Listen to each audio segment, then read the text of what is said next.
Hello, everyone. Welcome to another episode of Drinks and Discussions. We've got Jake in the house. We got Marcus in the house. We got Vic in the house. We got Megan in the house. And I am Brian. We will be your host tonight, hopefully for the next hour or two or so. Got a lot to discuss. Hope you guys have come with your feedback, maybe your perspective, because we're going to get into a lot of varying things. And don't forget, at the end of the show, we've got some real corny crap from Mr. Marcus with his dad jokes. So stick around for that, folks. So let me start by saying hello, welcome, every one of you. How is everyone doing tonight? Pretty good. Just pretty good? What's going on? Can't complain. Well, I can't complain either. Mr. But Marcus? as we like to say at work, what good would that do anyway? Nobody listens to me when I'm not complaining, of course. They're not going to listen to me when I'm complaining. I was going to say, sometimes it makes me feel better whether you listen or not. Get it out and I can be done. It's like, because you can't, because they may not be comprehending what I'm saying, but they're hearing me. I'm going to go, somebody's going to put us on mute. I believe I heard some reverb or some background, but I think it went away. I'm going to let you guys hold the fort down. I'm going to step away for a quick second. So talk among yourselves. I'll be right back. Well, How was your week, guys? It was good. pretty good, Yep, man. everything's cool out here. Yeah. Now where's here, Vic? What state are you in? I'm in California. You're in California? Okay. Yeah. We got up to about 100 here in Oregon. Ooh. See, yep, that's perfect. Because that's what I wanted. We'll wait for Brian to give it, but that's one of the things I wanted to touch on. It's just this crazy heat wave that's kind of sweeping across the country. It was 106 here yesterday. Oh, damn. I was just about to ask. I'm like, but California is nice and cool?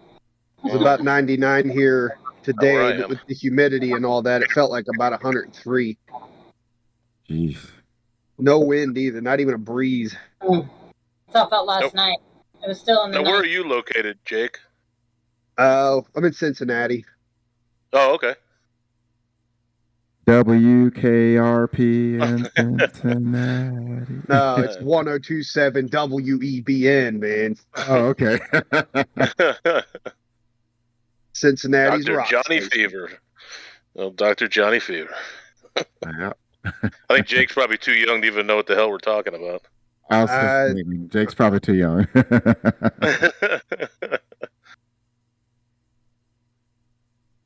Yeah, they have they have a fireworks show every September. They've had since like in the 70s or something like that, 1970 something, 73 is when they started doing that. Just every year it gets more and more crowded, but it is so fun to go to. Cool. Hey Vic, you had to hop off the podcast last week before I wanted to catch up with you. I know you said you're a San Francisco 49ers fan, and I'm going to do my best not to hold that against you. Hey, nobody's perfect. I still, I'm a firm believer in the sports grudge, and I might still have a sports grudge that I'm hanging on to from maybe 1982, January 10th, 82, something like that. But where I was going with that is the town that I live in, there's a kid that played for San Francisco that's from the town that I live in that went to high school with my son by the name of Solomon Thomas. Uh-huh. So, Yeah, he went to Stanford and then Yep. played for the Niners and then on to the Raiders, and I'm not sure what He's with happened the after Jets that. now. He's with the Okay. Jets now. Good night, baby boy. But he went to high school with my son. He was just a year ahead of my son. So I watched this kid grow up and play high school ball. So pretty cool to watch him do his thing. You know, he was a good ball player. He kind of fell into that category that they drafted him with a very high pick and never quite lived up to that. Like, he was good, but you know that, we could have had this guy and that guy instead of, and he was always kind of that was always kind of pinned to him. Yep. Yeah, he Crazy. kind of rose up the draft boards pretty quick. It was kind of, and like I said, I watched him play growing up, and but it was a little bit shocking for me personally to see how fast his draft stock rose. Who we talking Yeah, he about? went third overall, I think it was. If I Yep, remember right, or yep. fifth overall. Third, Yeah, Solomon no, Thomas. third overall. Yeah, third overall. Yeah. Hello, Liz. Hello, Silly Wabbit and Paladin. Hello, everyone. I've got some great Hello, news Silly about you Wabbit. guys. I got some really exciting news. I think everybody will actually maybe not like, but I'm going to tell you anyway. I'm going to tell you because it's exciting to me. So let's go around the horn and get into what we are drinking. If you're in the chat, please drop it in the chat. What you're drinking? I'd love to hear what. And I actually would love for you guys. And let's put a cap on this thing, okay? Because I know there are a lot of expensive bottles of whiskey and bourbons out there. And I was meaning to do this before, but I wanted to get you guys recommendations on what I should go out and buy. I want to try a bottle that I've never tried, or maybe something that you like and I've tried but I haven't had in a while. Make some suggestions. I'd love to go out and buy me a bottle that you guys recommend and taste it here on Drinks and Discussions. Well, with the amount that I drank, I could only afford the bottom shelf stuff. So you don't want to drink anything I drank. No, yeah, but you know what? I was actually I got one. What I was going to talk to you guys about, and that's why I was distracted when you heard it. But then I heard what you said. I'm talking to one of my friends who is a former NFL quarterback, and he was asking me if we were going to be on Cork tonight because he was going to come up there and jump on and be with us tonight.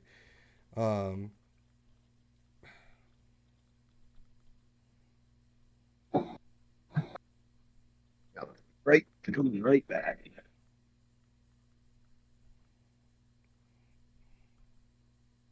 Little. Why is everybody silent? No, I don't know. I was texting somebody, but you guys go ahead. Oh. Marcus, why don't you start? What are you drinking tonight, sir? Well, last week, of course, it's a Mountain Dew product. Last week, I was drinking the Mountain Dew Spark, but tonight I'm also drinking the Mountain Dew Spark, but this one is the zero sugar. Last week had the real sugar in it. This is zero sugar. I got to make sure I can go to sleep pretty easy tonight. Okay. I see Silly Wabbit's got the Natty Light. Liz got the lemon iced tea. Vic, what are you sipping on? I have some unsweetened tea. Unsweetened tea. Okay. Big Jake, what you got? I got some Sugarland's apple pie shine, just a very little bit. Ooh-wee. Then some water. Trying to drink more water instead of pop. So. Okay.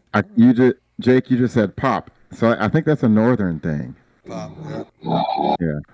Yeah, I don't call it soda that often. Yeah. In the case I didn't say hello to Mr. B, I believe Mr. B is out there. Hello, sir. My volume is a little low. I will turn it up. I hope that's better.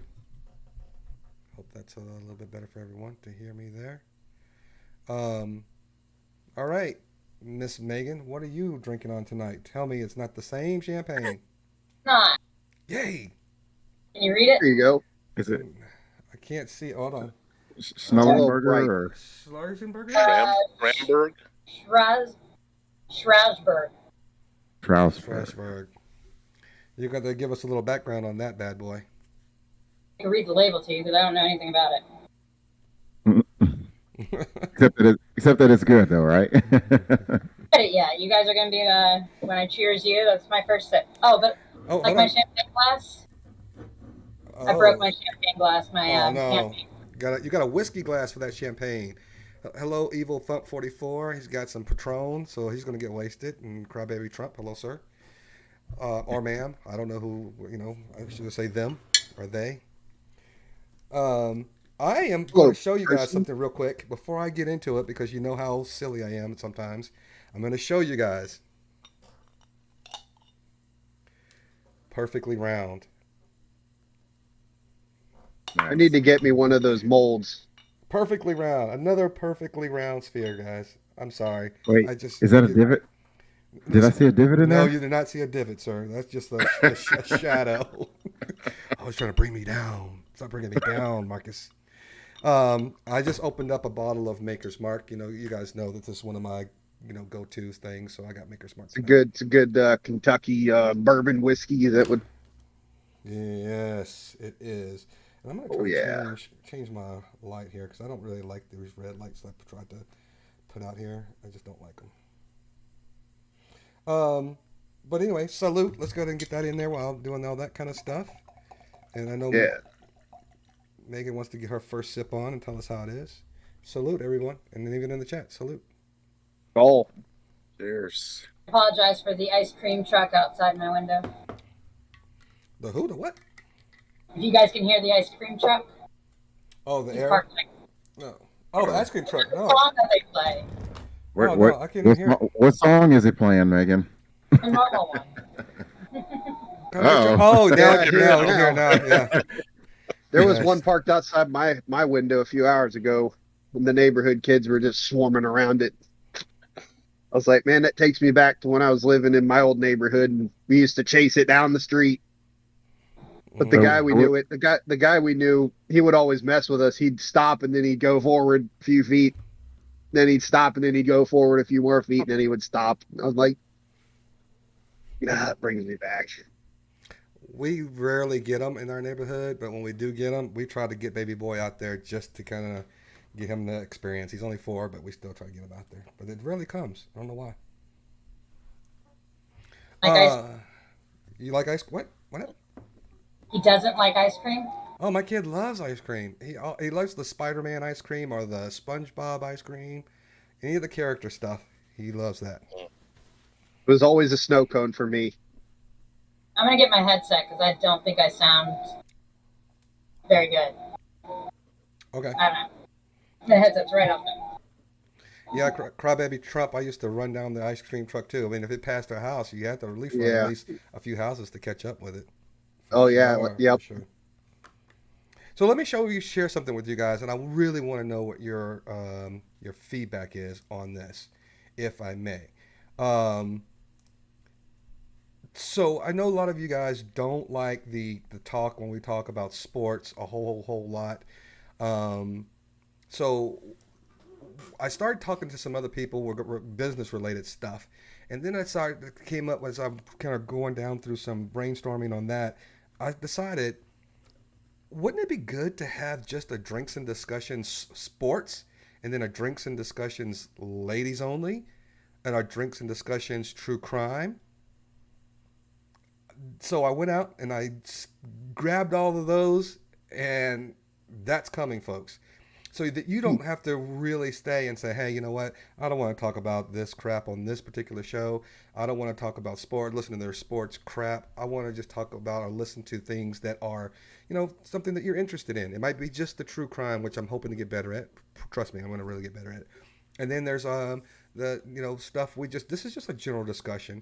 And then there's going to be the sports stuff that I'm going to have all of the NFL friends that I know are going to come in and share stories, and they have people. The guy I was just talking to, who was I golf with, he actually knows Trent Dilfer, and Trent Dilfer will know other people and some other big name quarterbacks or football players. Hopefully, we start getting some really good interviews with some really good either former or even current players, even though they might not be starters. But maybe we'll get some people that you may have heard of or will hear of in the near future. Panel, what do you think? I think that sounds cool. Yeah, that sounds good to me. Not a bad idea. Crybaby Trump says he's ready for some football, or she. I'm not sure. Yeah, that sounds awesome. Agreed. I'm right there with you. And just so you know that you guys are on the panel, you're always welcome to join any and all that we go forward with. I'm not trying to segregate anyone. That is not the purpose. The purpose is just for our viewers so that they don't feel as if they're trapped listening to a segment that may not be of interest to them. And, And by the way, Jake has been really kind of getting me up to speed on some things as of late that I never really thought, and I'm not gonna say I like all of them, but some of the music that Jake has listens to, he's been sharing with me on the side channel, and I have been getting into a bit of a heavy hard rock. Tell us a little bit more, Jake, about some of the music that you've kind of you shared with us as of late. Well, if anybody's on Discord, I started my Big Jake Song of the Day server. So if you're on Discord, go check it out. But well, what I'd like to ask you is what song really caught your attention? Which one stood out for you, Brian? The one that really stood out to me was the guy who did he does all the like the remixes, the first one, the guy who did the what was it? It wasn't the Beastie Boys. It was Crisscross, Make You Want to Jump. Yeah, that was good. Cameraman showed that one to us. Oh yeah, okay, that was a really that good was one. Pretty good. Mm-hmm. But yeah, I think my favorite one that I shared was that one from Damage Plan. That was they're one of my favorite groups right now. They're not around anymore, but you know, they got just one record out, but it's got some heavy hitting songs on there. You know, I'll share. I forgot to post one today, You did. Sure did. And I'm gonna throw some New Edition on there just for you, Jake. I'm gonna put some of my boy band music on there for you. See, Vic obviously know who New Edition is. I find that hilarious. Boy band? Oh man, absolutely. Well, I don't know if I consider well, I wouldn't consider them a boy band per se, but what are they called? New Edition? New Edition, yeah. Bobby Brown. Yes, sir. Yeah. I remember back when we were growing up, my sister was big in those bands like NSYNC and the Backstreet Boys, and I'm like, oh, those kinds of boy bands, like yeah, no, not that kind of stuff. So if you, I'd like to chime in a little bit on the on what Big Jake is doing with his music thing. I've always made it a point over the years to expose my kids to the old time music because of what I think about the new music, and that's kind of what they're into, and so they've grown up on. Well, one of my sons is named after Bob Dylan, the other one's named after Johnny Cash, so that kind of shows you where I lean. But what I've appreciated about this is I've gotten to share this with them, and my older son, I really enjoyed the Pantera song. Oh wow! It's just, it's not it's not the type of music that I listen to, so they haven't really been exposed to it, and so that's kind of cool. Yeah, that's just stuff that I've come across when I was younger, and I'm probably going to share a little bit more heavier things if you guys want to listen to them, sure, but just be warned. It's pretty aggressive stuff. So it's stuff that's really helped me out through some really dark times in my life. So it's not like doom gloom might sound like it at first, but it's stuff that I listen to, and it's kind of made me see things in a different light, Looking forward to it. Yeah, but you know what, Jake? That's kind of what music is for. Music is supposed to kind of either make you feel a feeling, make you either get away from a feeling. It's it's one of those things. It's just music is all encompassing, right? And sometimes people are like, what I've learned about music is if you're listening to a song and you say that I think that song means something like this, but they're like, no, that it means this specifically. A song is how you perceive it. Mm-hmm. That's how I look at music. Like if I'm listening to a song, I'll try to, make it specific to my life or so on and so forth. And that's how I look at music. It's however you look at it. So. Yes, and I've also been thinking about getting some recording equipment and restarting my vocals a little bit. I've been practicing those a lot lately. So, if you need a falsetto, Marcus is available. Yeah, I'm trying to. Don't do it, Marcus. Don't do it. I'd like to get back into that because I used to do that a lot in high school. But hey, I sang in the church choir. I know how to hit them falsettos. Okay, all right, okay. We'll take your word for it. I think. I don't know. Should we put a poll up? Do we want to hear Marcus do a little song? I think we should. You asked for it, Marcus. You did ask for it.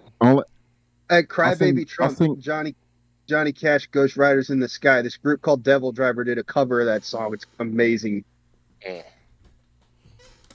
I'll share that one day. But sorry, Marcus. I saw that and I was like, oh, it made me think about that cover song. No, you're fine. I was just gonna say I'll sing back up for you, Megan. We couldn't hear you. Couldn't hear you, Megan. Megan, can you hear us, Megan? I'm not muted. Okay. Oh, there you are. Now. There you are. We hear you. Oh, okay. Okay. Oh, I said, who, me? I thought we were talking about you singing. Oh, no. It's called deflection. He's trying to deflect. Yes. And I'm bringing it right back over to him. Marcus, are you a shower singer now? Dude, I'm always a shower singer. Oh, man, that's my sister to a T, especially during Christmas time. Like, she loves Christmas. So when I used to live with her, we would hear her singing Christmas music while she was in the shower. Like, the house was small enough to where we could hear her in any room. Let me share something with you guys really quick. And if I have it still, because before we came on the YouTube, we were just on Facebook. And there was a time, I don't know what it was some award show, and New Edition was on it. And Marcus and I both are big New Edition fans. And he and I stayed on, and I don't know if we were live or not, and I hope we were live. And you hear Marcus and I both singing New Edition songs. And if it's on Facebook, I'll get it and I'll put it over here and I'll show it to you guys next week.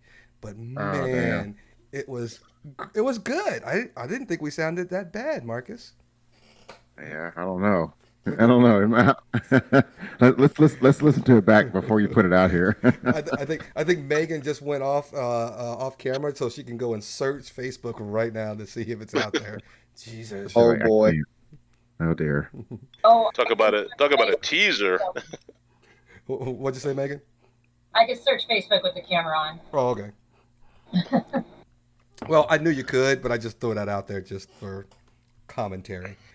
So we got a lot to talk about. I know, and I'll go around the horn and see if there's any subjects that you guys wanted to add. I was on site today, so we didn't really have a chance to talk pregame before we started the show. But some of the topics that I wanted to talk about, Marcus had reached out to me about a couple of things. So Vic and Jake and Megan, if there's something, I'm gonna let you guys start off first. But I wanted to talk about, and Marcus wanted to talk about climate change. There has been a whole new thing, especially here in Texas. I got something even in the email saying that I'm supposed to conserve energy, start conserving energy, set your thermostat at 78 or 70 something during the daytime, and then it's 75 at nighttime when the temperatures are reaching 101, 104, 105. So then I wanted to talk about, there's a kind of comical thing, if you ask me, about a guy who they had a full plane and they said it was too heavy to take off, and so they wanted him to they wanted people to get off the plane or something, and then they ended up losing his luggage. Marcus is going to talk about that. And of course, me being the instigator that I am, not afraid to back down from any type of subject matter, I want to know if anybody saw the bombshells that came out of the January 6th committee today regarding Trump. Is Trump still a thing with you guys? Are any of you watching? Are you feeling differently about some of the things that have come out now, or are you still on the train? That's kind of what I want to know. Are you still on the train? Did you see it? Number one. And then if you saw it, give me your perspective. You guys know, I always tell you, I'm not a Republican. I'm not a Democrat. I'm common sense right down the middle. I don't bash people for being Republicans. I don't bash people for being Democrat. I just am confused about people who follow Trump. That's all. So if you've got something out there that you want to share about that, feel free. We'll be talking about that if we get time to it. I'll save that one for the last, and if you guys want to talk about that, we'll delve into that as well. So Megan, let's start with you. Did you have anything that you thought happened to you this week, or something in current events that you'd like to discuss with our viewers tonight? Not really. Sorry. Okay. I've just been busy. I've been busy all week. I didn't catch the January 6th hearings, and y'all know where I stand with the former administration, anyways. So. Okay. All right, Vic. What about you? You got anything that you want? Any topics of interest tonight? Nothing really in particular that jumped out at me. And as far as the January 6th hearings, I haven't watched a minute of it, so I really don't know what the developments are. Okay. So I just think nothing's ultimately going to come of it, so I don't tune in. But okay. What about you, Jake? Did you have anything specific? No. I mean, I know you guys are talking about the January 6th stuff. I still haven't really been paying no mind to it. I've been seeing a lot of things about it crossed on YouTube, but you know, well, just the usual. Before we get into some of the stuff that Marcus is going to do, I was going to wait till the end. Let me just get it out of the way. How about that? Let me just get it out of the way because a lot of people are saying, and I might put a poll up about it, and then that'll give us enough time to go through a bunch of other stuff and have people, comment on the poll itself. So last committee hearing, but in June, before they went to their break for July 4th, they had a person in the Trump cabinet that was the second in command to Mark Meadows, chief of staff, Trump's chief of staff. And she said that she heard this, overheard this, and all of these things. And then all of a sudden, people of Trump's Secret Service came out and said, oh, wait a minute, she's not telling the truth about that. Then there's the Trump attorney, Cipollone. They got Cipollone to come in and confirm everything that this lady said was completely true and accurate. Not only that, the lady who said that the Dominion machines that were all supposed to be made from Venezuela and Hugo Chavez, and they were, supposed designed to trick people into voting for someone they didn't really vote for, Rudy Giuliani, and all the guy from Overstock.com was the CEO of Overstock.com. I've never even heard his name come out. Was in this meeting at the White House, and it lasted till like 1 o'clock in the morning, where all the people who were telling Trump stop this madness was arguing. They were shouting at each other, to all the other crackpots that were saying fight this and say it was stolen and all this kind of stuff. So it became this big thing where everybody who Trump always hired the most knowledgeable people, the best people. All the ones he hired and told and put in positions were telling Trump, man, you lost. You got to get over this thing and move forward. He didn't want to listen to those guys. He wanted to listen to Sidney Powell, I believe is the attorney's name, and the guy from Overstock.com, and then all of a sudden the My Pillow guy got involved as well. All trying to make up these non-factual theories about the election being stolen. And then all of a sudden they started making the focus on the Proud Boys and the Oath Keepers, and how when Trump made the speech to walk up into the march onto the Capitol, that they kind of wanted to make it seem like that was a spare of the moment thing and nothing was planned. Man, they had everything in writing that Trump wanted to go, and he planned this. He knew violence was going to occur, and that's why he told everybody, march to the Capitol. He planned and knew that there were talks, and the Homeland Security made him aware that people had stockpiled food to live on for up to 4 months, folks, because they were going to overthrow this government and they were going to declare martial law. And the Oath Keepers thought when martial law took over, they were going to be in charge. They were going to be the military. Like some sad B movie, guys.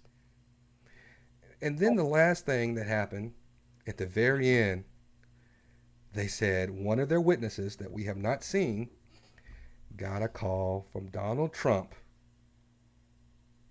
trying to intimidate her or them into being still a Trumper, still being on that side.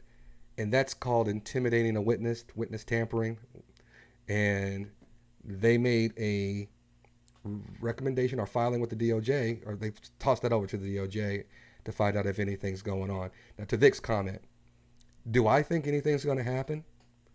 I think this is something that is going to happen. I think Trump is going to be prosecuted. Now, will he serve any time? That is to be seen. But will he sit into a courtroom and be held accountable and have to answer questions? Absolutely. I believe 100% of my fiber that that's going to happen.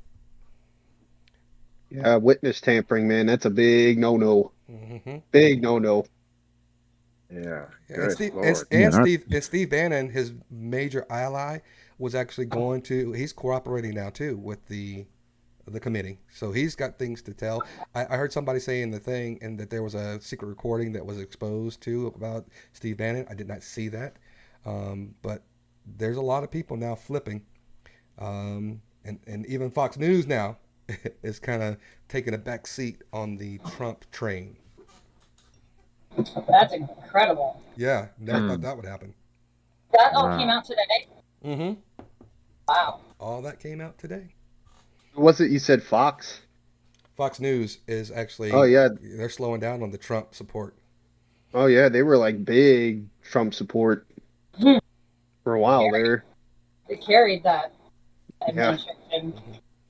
Now, and I hear a lot of people too. I've talked to a couple individuals, and they were all saying, well, the Republicans should have had people on the committee, and they missed their chance to be on the committee.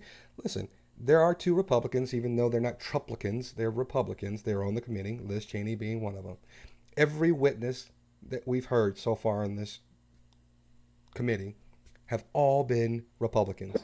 Every person they have interviewed, every witness is a Trump Republican, served in his cabinet. They were the Oath Keepers and was part of the Proud Boys that were on the stand today. All who said they followed Trump, they were there because Trump told them to come. That he gave the battling cry.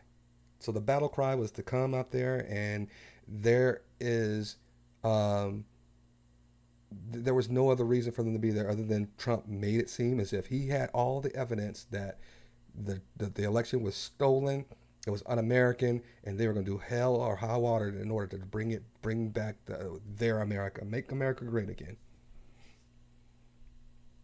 I think when you mentioned that, that Fox has come off of the bandwagon and that kind of thing, what's happened is that when Trump ran, he ran with this idea of, I'm going to help the downtrodden. He went to the coal miners, minorities, and said, you know what, the Democrats have done nothing for you. Man, we're going to do something. We're going to make a change.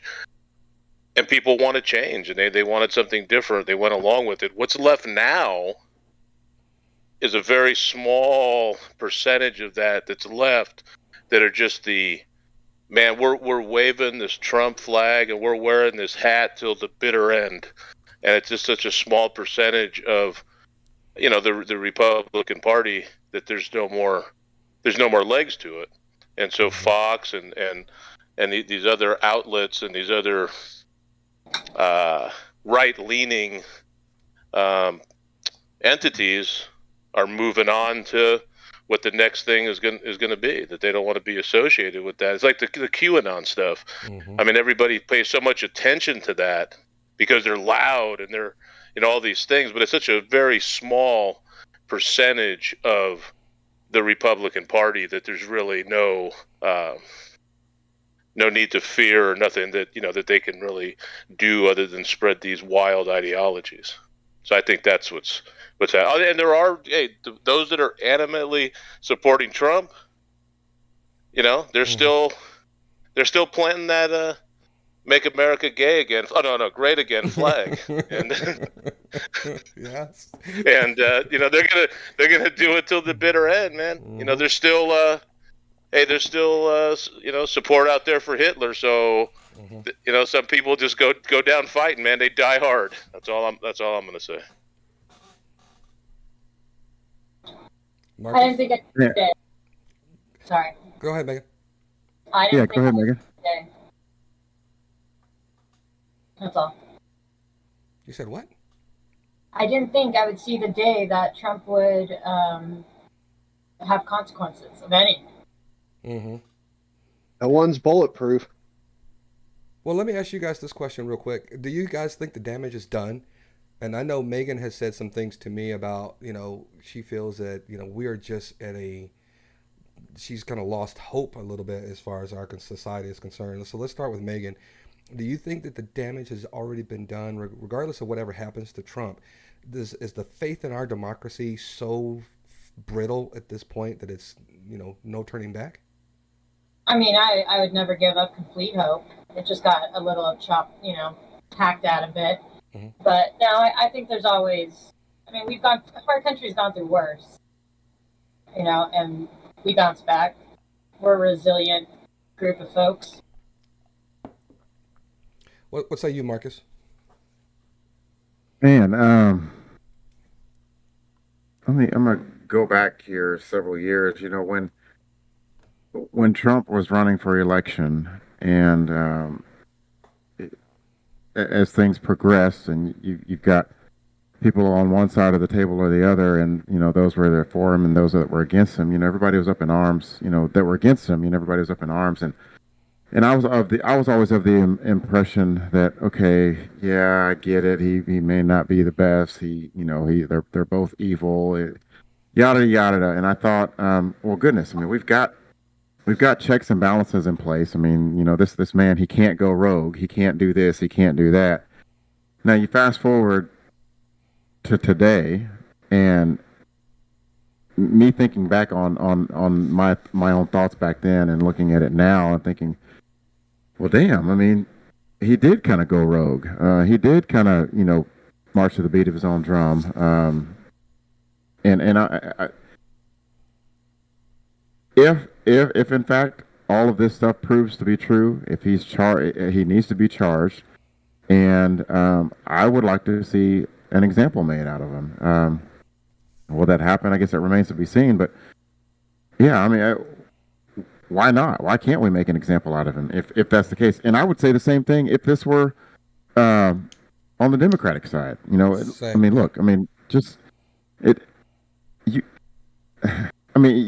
in that position of power, and you abuse it to that degree.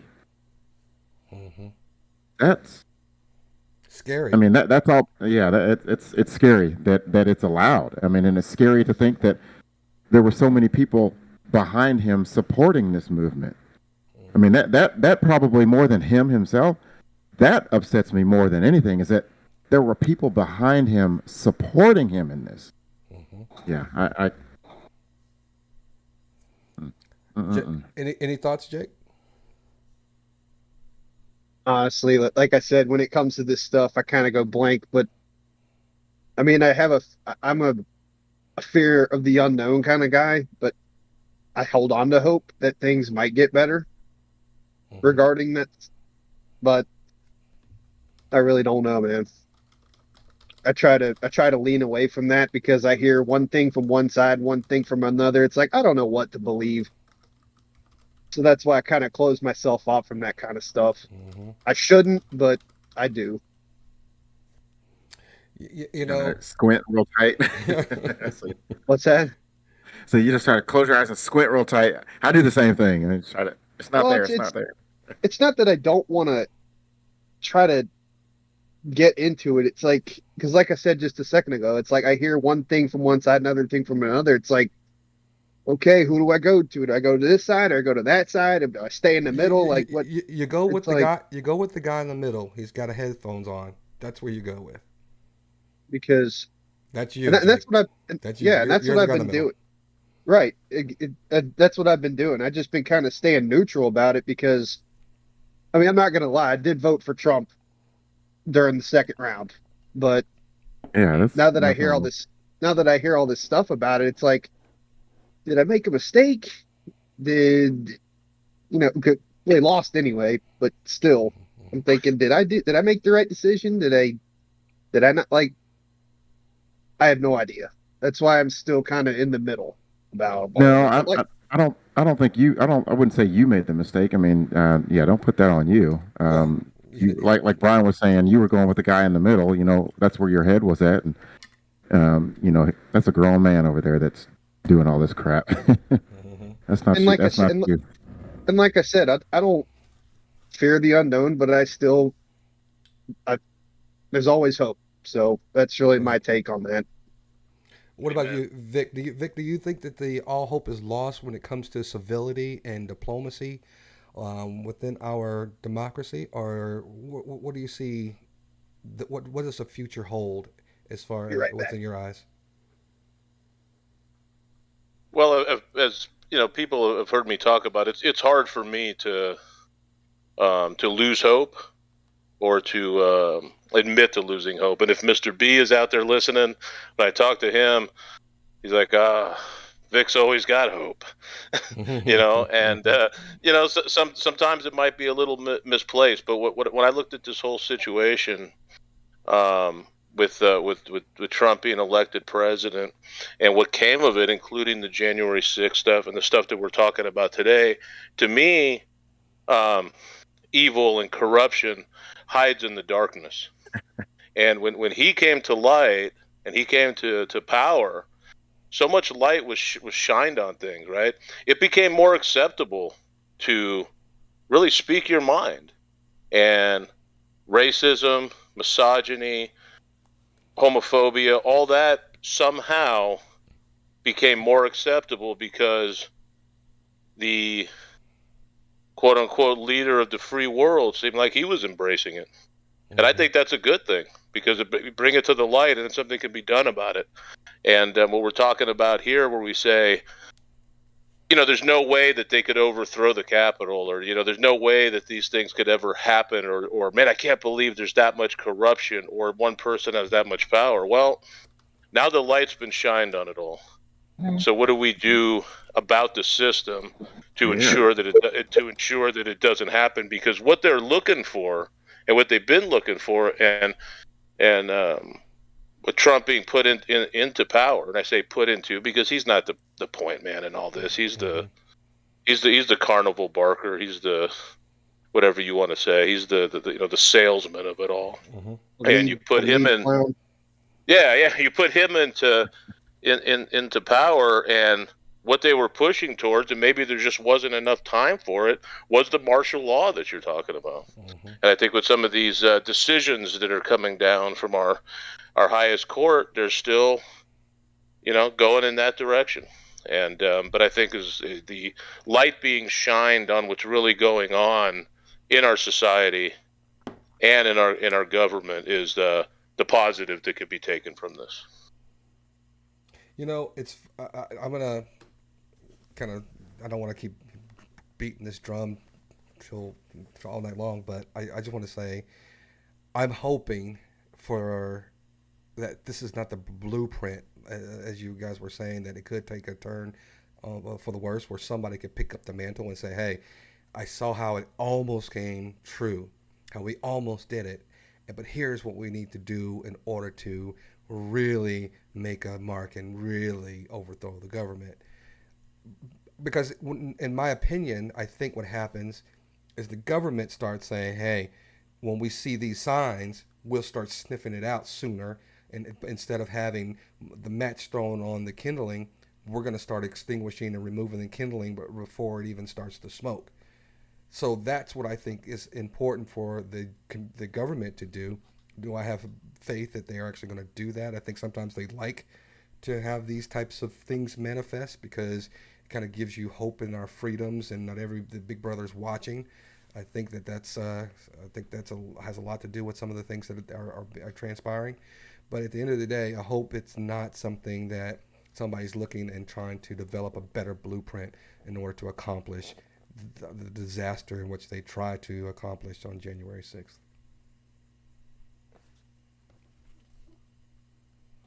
Yeah. Yeah. Okay, so we've got. I'm going to turn this next segment over to Marcus. I'm just gonna put my bottle in the fridge. Okay, cool. Marcus is going to talk about. Let's talk about that climate control thing first, Marcus, and see if we can get. Because I want to put a poll as we talk about climate change. Well, when you stepped away earlier to grab your drink, we were just kind of just vamping a little bit, and we kind of got into the weather.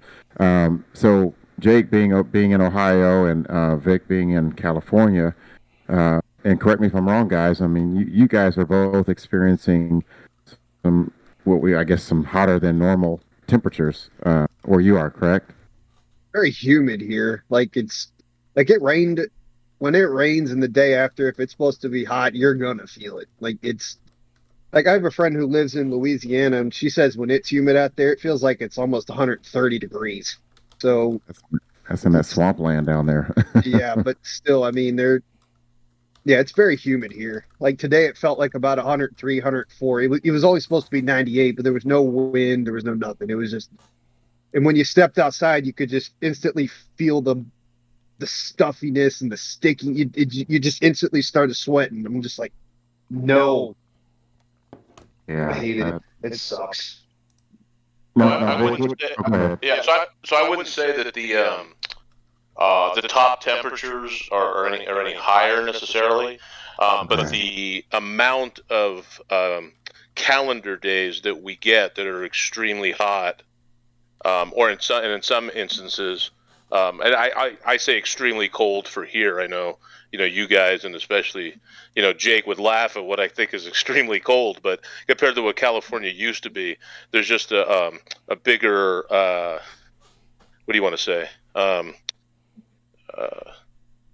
Gap in weather. The lows to the highs is bigger, and like this year by mid-May we were already getting days in the hundreds, and so it's the amount of days and the length of time that we're in those heat waves that's changed, and of course the drought here just continues to ravage the state and all that.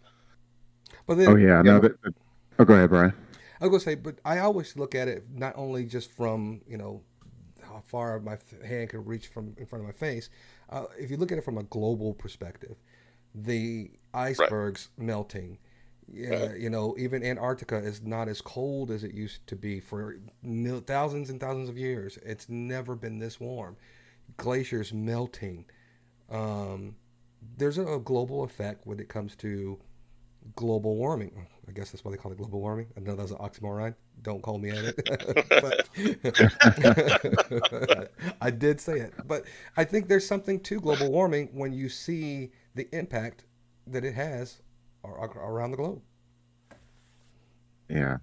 Correct. I think what people don't understand about the melting of the polar ice caps is the bacteria and the disease that's going to rise from that. COVID-19 and Corona, that was, I mean, not to no pun intended, that was the tip of the iceberg.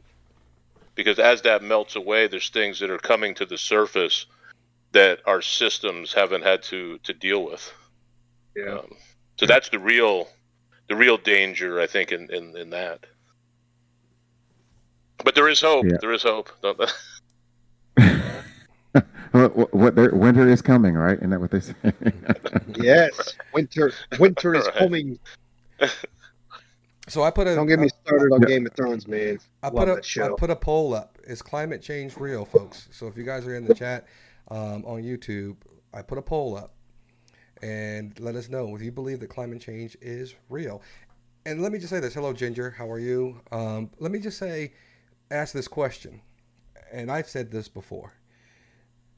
When COVID-19 came, and this is not about the bacteria argument that Vic is talking about, COVID-19 came and it shut everything down, right? Yep. And when it shut everything down, that was the year that we in Texas got the worst winter storm we have seen in a long time. Now listen, we were talking about anywhere between March, April, where you didn't see traffic on the roads, people weren't eating out, there was no car combustion, there was no cigarette combustion from people gathering at bars, there wasn't a whole lot of like just pollution. And I just said to myself among friends, not to myself, but I said it to among friends, just in conversation. Do you think that the world or the seasons were trying to correct itself because the pollution was gone, and all of a sudden Mother Nature says, "Hey, I'm feeling kind of good about myself. Let me dump all this nice snow on this area that has never seen snowfall like this." And I'm not talking about ice. We get ice here all the time, but this was the Lake Tahoe snow, the fluffy stuff. Wow. It was pure snow. It was something I think I would never, ever, ever encounter here in Texas. I'll never see it again in my lifetime. It probably won't ever smell like that again. So do you guys think that that had something to do with the environment when you just had it wasn't just Texas, everybody was shut down. It was like the whole United States was shut down. Nobody was going anywhere. The combustion, the traffic, all of that, the emissions that were being polluting the air dwindled.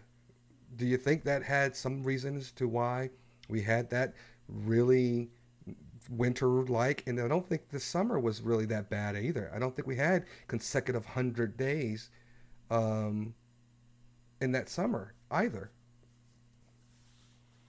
I mean, Very, very well could be. Go ahead, Megan. I wouldn't rule it out. I mean, climate change is just the extremes. I mean, last year, our summer, we hit 116, which is unheard of. People were dying, mostly in Canada because they're not used to it, and in the Northwest, and even in Alaska, people died from the heat last year. But then the winter, we didn't see much of a winter, but you guys did. And then I think the year before that was vice versa. You know, we had a gnarly winter and a mild summer. This year, mild summer. What's normal? What's normal winter there? Maybe half a dozen snow days. Lots of rain. Need a jacket. You know, I mean, winter in Southern California, where I grew up, is you need a sweater. Maybe wear closed-toed shoes. There's an ongoing joke about the tri-state area that I live, because right in Cincinnati where I'm in, we're kind of in the valley. So like one day we could get a monsoon, one day we could get a blizzard, one day we get a heat wave, and then the next it's a freaking hurricane. It's like, and like sometimes during the wintertime they'll say like, oh, we're gonna get about 8 inches of snow, and then people will pile into the store trying to buy everything off the shelf. And then maybe we'll get a dusting and that's it. Maybe a flurry or two. That's here. And it just like super cold, but that's about it. But I remember, I think it was the winter before last. I was leaving for work and I stepped outside. I could barely even open the door to get outside. And when I went to my car, the snow was like up past the grill on my car. I was like, and there was no snow on the ground the night before. I was like, what? We got all that snow in the course of 8 to 9 hours. But, you know, the weather is it's jumpy around here. Yeah. And if I get, and I'll bring it closer to home just for a quick second here, but since here in Texas anyway, or I should say in the DFW Metroplex, the temperatures here have not dropped below 80 since July 2nd. They haven't been below 80, and that's daytime or nighttime. And then and they're saying that this summer, and Brian, I don't know if you remember, but the summer of 2011, I remember this summer well, but because we had, I don't know, it was in the teens in terms of number of days in a row of 100 plus degree weather.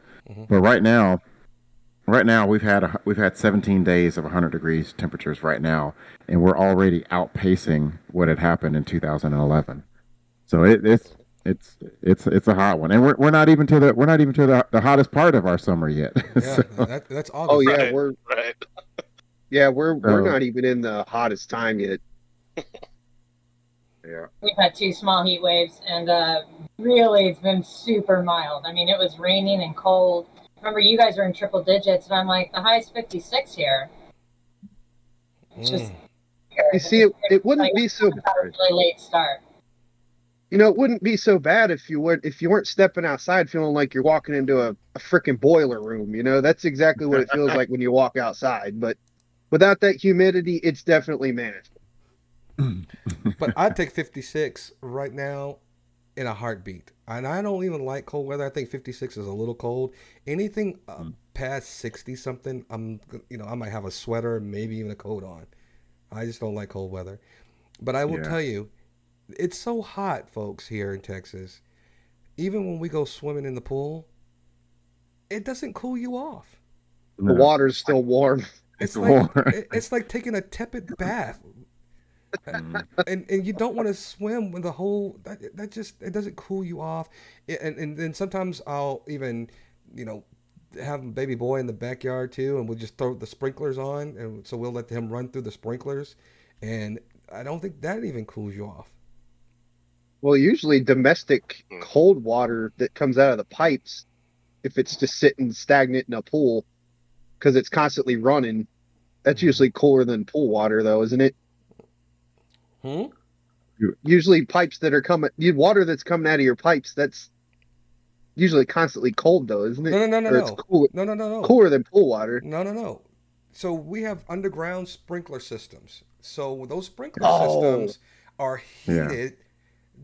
And so that first splash water, and my wife even told my wife even said that she read something because I was getting ready to spray my son because I was actually doing something. I was using the sprayer on the water hose, and she goes, "Make sure that water's not hot when you first came here because somebody just said that they scalded their kid because the water came on and it was scalding hot at first."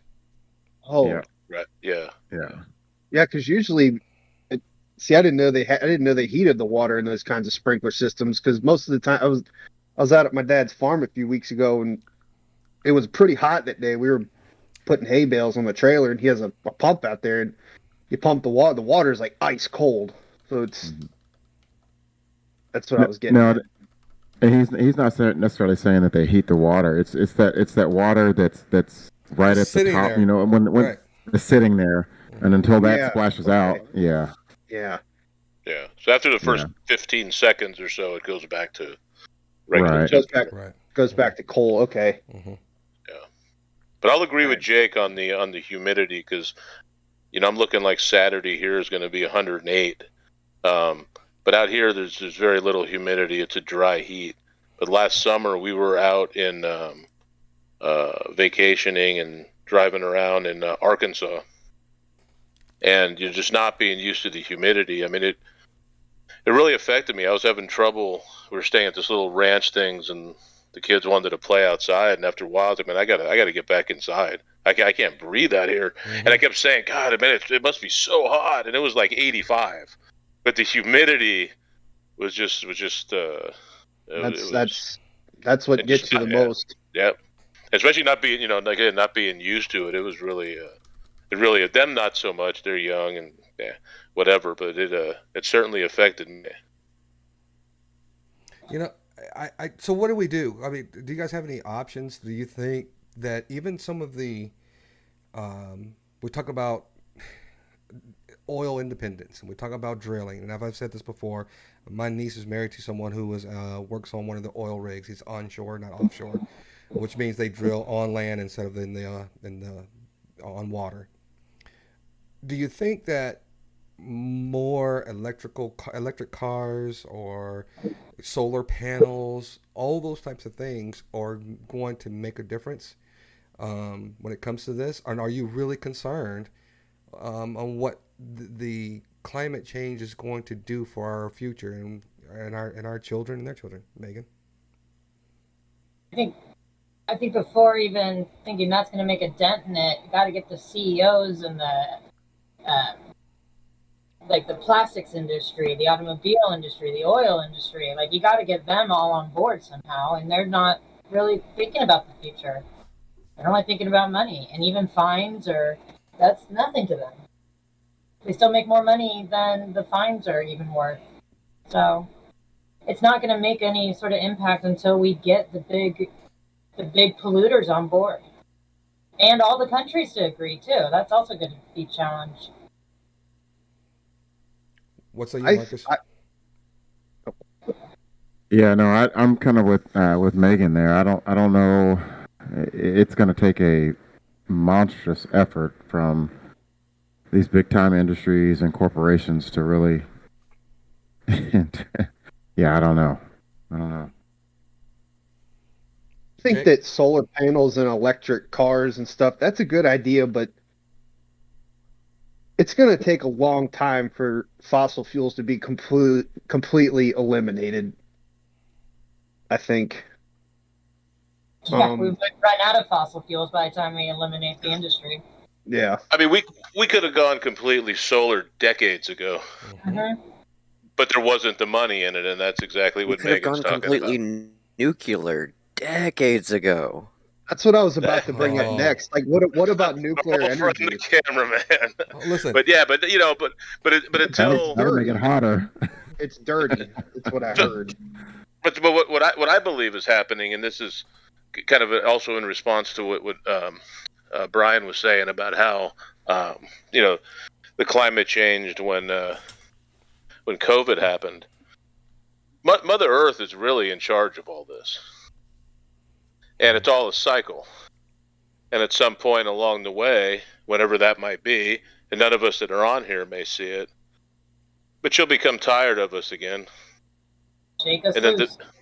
and then the big, whatever it is, if it's one of the viruses I talked about earlier, if it's the volcanoes all erupt, the earthquake swallows it, whatever it might be, then the cycle will start all over again. And like I said, I don't really worry about it for myself, but for my kids and Brian's son and maybe the grand, who knows when it'll happen. But yeah, Mother Earth will win.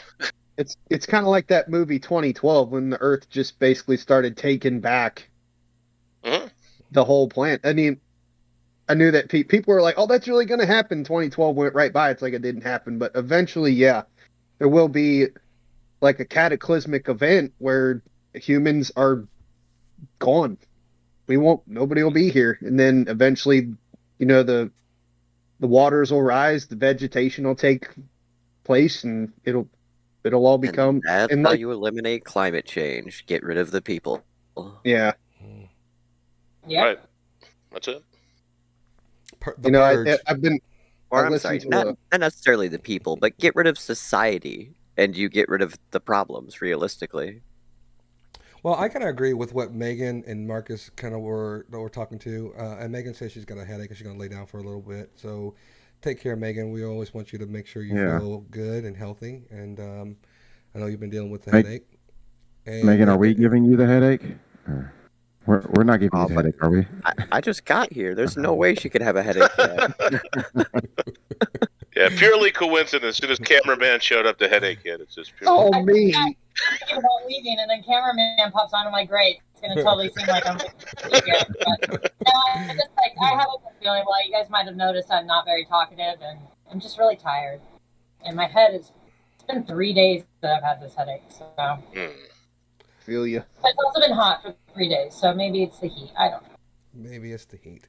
Well, we appreciate you sticking around for as long as you have, because I know you were busy and had a long day and you got a headache. So we appreciate you just kind of being here for a little bit of the time that you were. If you're listening to us, keep listening to us. And if not, we will see you on the next go around. I'll still listen. On the after party when we talk about true crime. Sign me up. I'm going to talk to you about that and give you some. Yes, I need all the help I can get. All right. Bye, guys. Bye, Megan. All right. Bye, Megan. Better, Megan. You be well always. You as well. So I'm in a topsy turvy mind thought right now when it comes to climate change, because I do believe that Mother Earth has a way of trying to heal itself. And when it tries to heal itself, is that earthquakes? Is that tsunamis? Is it volcano eruptions? What is the Earth trying to tell us it All of the needs? above.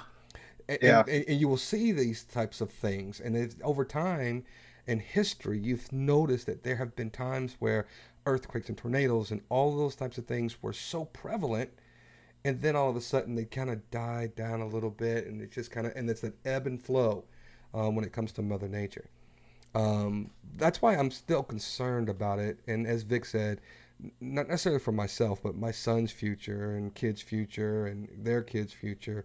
I don't believe, just because I was a Jehovah's Witness, don't believe that the earth is going to be destroyed in a ball of flames, or everybody's going to perish Only like if Noah's we do Ark. it right. Right. Even if it's self-inflicted, that's one thing.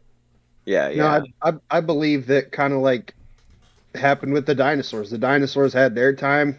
Now it's our turn, and then eventually we're going to be gone, and something else is going to have its turn, and that cycle's going to happen, and the next thing's going to have it, and so on and so forth. Like you said, I don't think the Earth is just going to burst into a ball of flames, but I just feel like probably sometime after humans, it's just going to keep going in different cycles, and eventually, So I y'all don't believe think that we can either accelerate or slow the process. Yeah, but there's no stopping it. Right, and so far it's been acceleration. right. If we could have So y'all slowed don't- it, we would have. But instead, the data shows that it's accelerating, not even stopping to slow down at all. Yeah, we're on a crash course for something.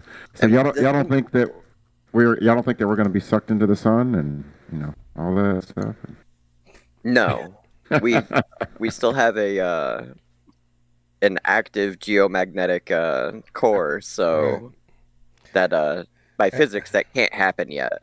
Unless Elon Musk comes up with some type of a big drill, some nuclear-powered drill that actually can get into the core of the universe, the Earth. Oh, you don't even need to go that far. You could do it from the crust if you had enough raw energy and you tried to force like an electromagnet through the crust to the core. You could destabilize, where we are magnetically compared to the sun. Well, that's and what we earthquakes could are. fall towards it. Well, that's what earthquakes are. Earthquakes are like plates around the Earth's core that shift. And so, yeah, it could easily be done. I know I was trying to sensationalize it, cameraman. Thank you for just damping on the plot of my new sci-fi channel, Drinks and Discussions Sci-Fi. Oh, just imagine this for any mad scientist that would be out there. There's a 13-kilometer borehole in Russia somewhere, deepest borehole in the world. Can you imagine what kind of trouble that would be if you just dropped a nuke down it? I mean, it's already drilled. You ain't even got to drill it. Wow. So I do have a poll, guys, and let me just say this real quick. I know we have viewers that are on Facebook. So Facebook, and I just did this today, by the way. Facebook, you can actually now search us on Drinks&Discussions. We have the name now officially ours on Facebook and on YouTube. So it's not two different names. It's Drinks&Discussions. You can look us up by that name. So in case you guys didn't know, you can see the change in the chat as well. It's Drinks&Discussions, I believe, instead of just Drinks Discussions. But we have and the reason I'm telling you guys that is because we have a poll. And I want you guys to come over to the YouTube channel and participate in the poll. Because right now we've got 80% of our viewers that are saying that climate change is real and 13% are saying no. And that's out of 15 viewers. And we've got a lot more than 15 viewers.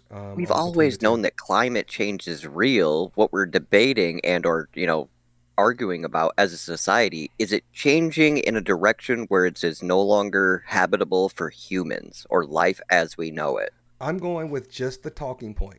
I'm not trying to describe it or explain it. Okay. Because when people hear climate change, they either are climate change deniers or they're climate change believers. And I want to know which are which. I can agree with that assumption. That's what I've observed. They either, they're either for it or they're like that. It is nothing. It is fake. It is. I will cut you.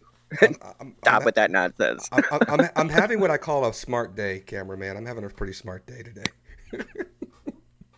Have you ever done that? Have you ever go, man, I've been clicking on all cylinders today. I'm having a really smart day today. Today's been great. Yeah. No. And you must have got a good bottle of Mark Makers in, Brian. No, actually, I did. My business has just got some great news today, and so that was one of the things that I was actually happy about. And today was just a smart day. And in case you guys don't know, too, my nephew cousin Trey, you guys probably have seen him occasionally on here. He also told me that he has been trying to catch up on some schoolwork. He's trying to follow in his big brother uncle's footsteps and try to go into cybersecurity. So he's been taking some night classes. And so Tuesdays have been kind of tough for him to join. But after tonight, he will be a regular participant on our Tuesday panel as well. That wasn't the good news. That actually saddened me. But the good news is that I was able to kind of give him some good ribbing in our chats that we kind of maintain throughout the today as well. So I'm pretty happy about myself. And then I had to run the smooth round sphere to top it off today. So I'm sorry. I'm just in a good mood tonight, guys. All good. I kind of wonder where Nick is. We're talking about stuff that I'm sure would pique his interest. Oh, yeah, absolutely he would. Oh, what else you guys been talking about? I know I joined late. We were talking about you. Were you really? Yeah. It's always nice to know I've got free rent, in people's headspace. Occasionally I check up on my rental properties. We were actually trying to get Marcus to sing, and we needed one more yes vote. I still think you should have put that poll up there, Brian. The voting window has closed. Oh, wait a minute. Hold on. I'm going to give it a couple of times. I swear I'm going to put that on there before we finish the end of the night. I'm going to put that on there. If you want to see Marcus sing New Edition or any other song on a podcast, let us know. He needs to have his his first drink and sing on the same podcast. No, I'm gonna make the request. Make him sing some Warren G. Ooh, that would be awesome. I'm gonna say, as long as I don't have to be in the shower with him, I'm all for it. Oh, that's where the best singing happens, right there. You get that nice reverb echo, in a good bathroom. Yes. And I got to make sure the doors are closed so it all stays in there with me. Vic, don't be mad at me because all of a sudden when you said that, I just saw Marcus unbuttoning that button down. I'll save that for Megan next week. That escalated quickly. Well, I'll see you guys later. How about that climate change, guys? It's changing. The climate is changing over here. Getting hot up in here, man. Getting hot up in here. Yeah. Oh man, that's great. All right, Marcus. Yeah. So Mark, we talked about climate change. I'm gonna go ahead and end the poll. The poll ended with 88% of our viewers say that climate change is real, to 12% says it is not. I'm glad we can have a good Discord regarding this and not have to reveal names, because I think this is just a good way to make people feel comfortable and be able to state their opinions without being chastised or debated because of their beliefs. So we appreciate you guys' participation. And anytime we come up, I will never, ever, I don't know if I can even reveal who voted for who, but I appreciate you guys' participation on that poll. Appreciate it. All right, Mr. Marcus, what you got next, sir? No, so I don't know. I don't travel a lot, or as much as I would like to. Usually when I do, I'm usually driving somewhere. But there's been a handful of times where I've taken an airplane. Last summer, we took my mom, me and my brother and my sister took my mom and her best friend to Las Vegas to celebrate her 70th birthday. So, she had never been to Vegas before. Didn't have any issues on the flight, and really, knock on wood, I've never really had any issues at all when I've flown, um, whether it be, flight delays or luggage or any of that. Well, I read an article today that there was an Air Canada flight over the weekend. There was a gentleman on this flight, and apparently this flight was overbooked, and the flight crew was essentially begging 25 passengers to deboard the plane so that they could take off because the plane was too heavy. I found that to be quite comical, and then and of course, as I'm reading the article, I got off into some of the comments, and I'll come back to that here in a minute. But eventually, they did get enough people to agree to get off this plane, so that and the final destination of this trip, this Air Canada flight, was somewhere in Europe, and there was a gentleman on this flight that was on business traveling to Europe, and he was able to stay on the flight, but then they lost his luggage. Oh no! So I'm just wondering, what are some of the experiences that you guys have had? And I don't know, maybe you travel a lot, maybe you don't, but have you guys had any of those experiences traveling? I personally haven't. There was a time when my stepmom lost her luggage, but they've never made us deboard the plane because it was too heavy. And that makes me think of a subject that's way off topic, but we'll talk about it a little bit later when we're talking about weight on planes and stuff. But me personally, no. Well, I've had a lot of flights, and I'm actually getting ready to be on one next weekend. And I'm always a big knuckler when it comes to takeoffs.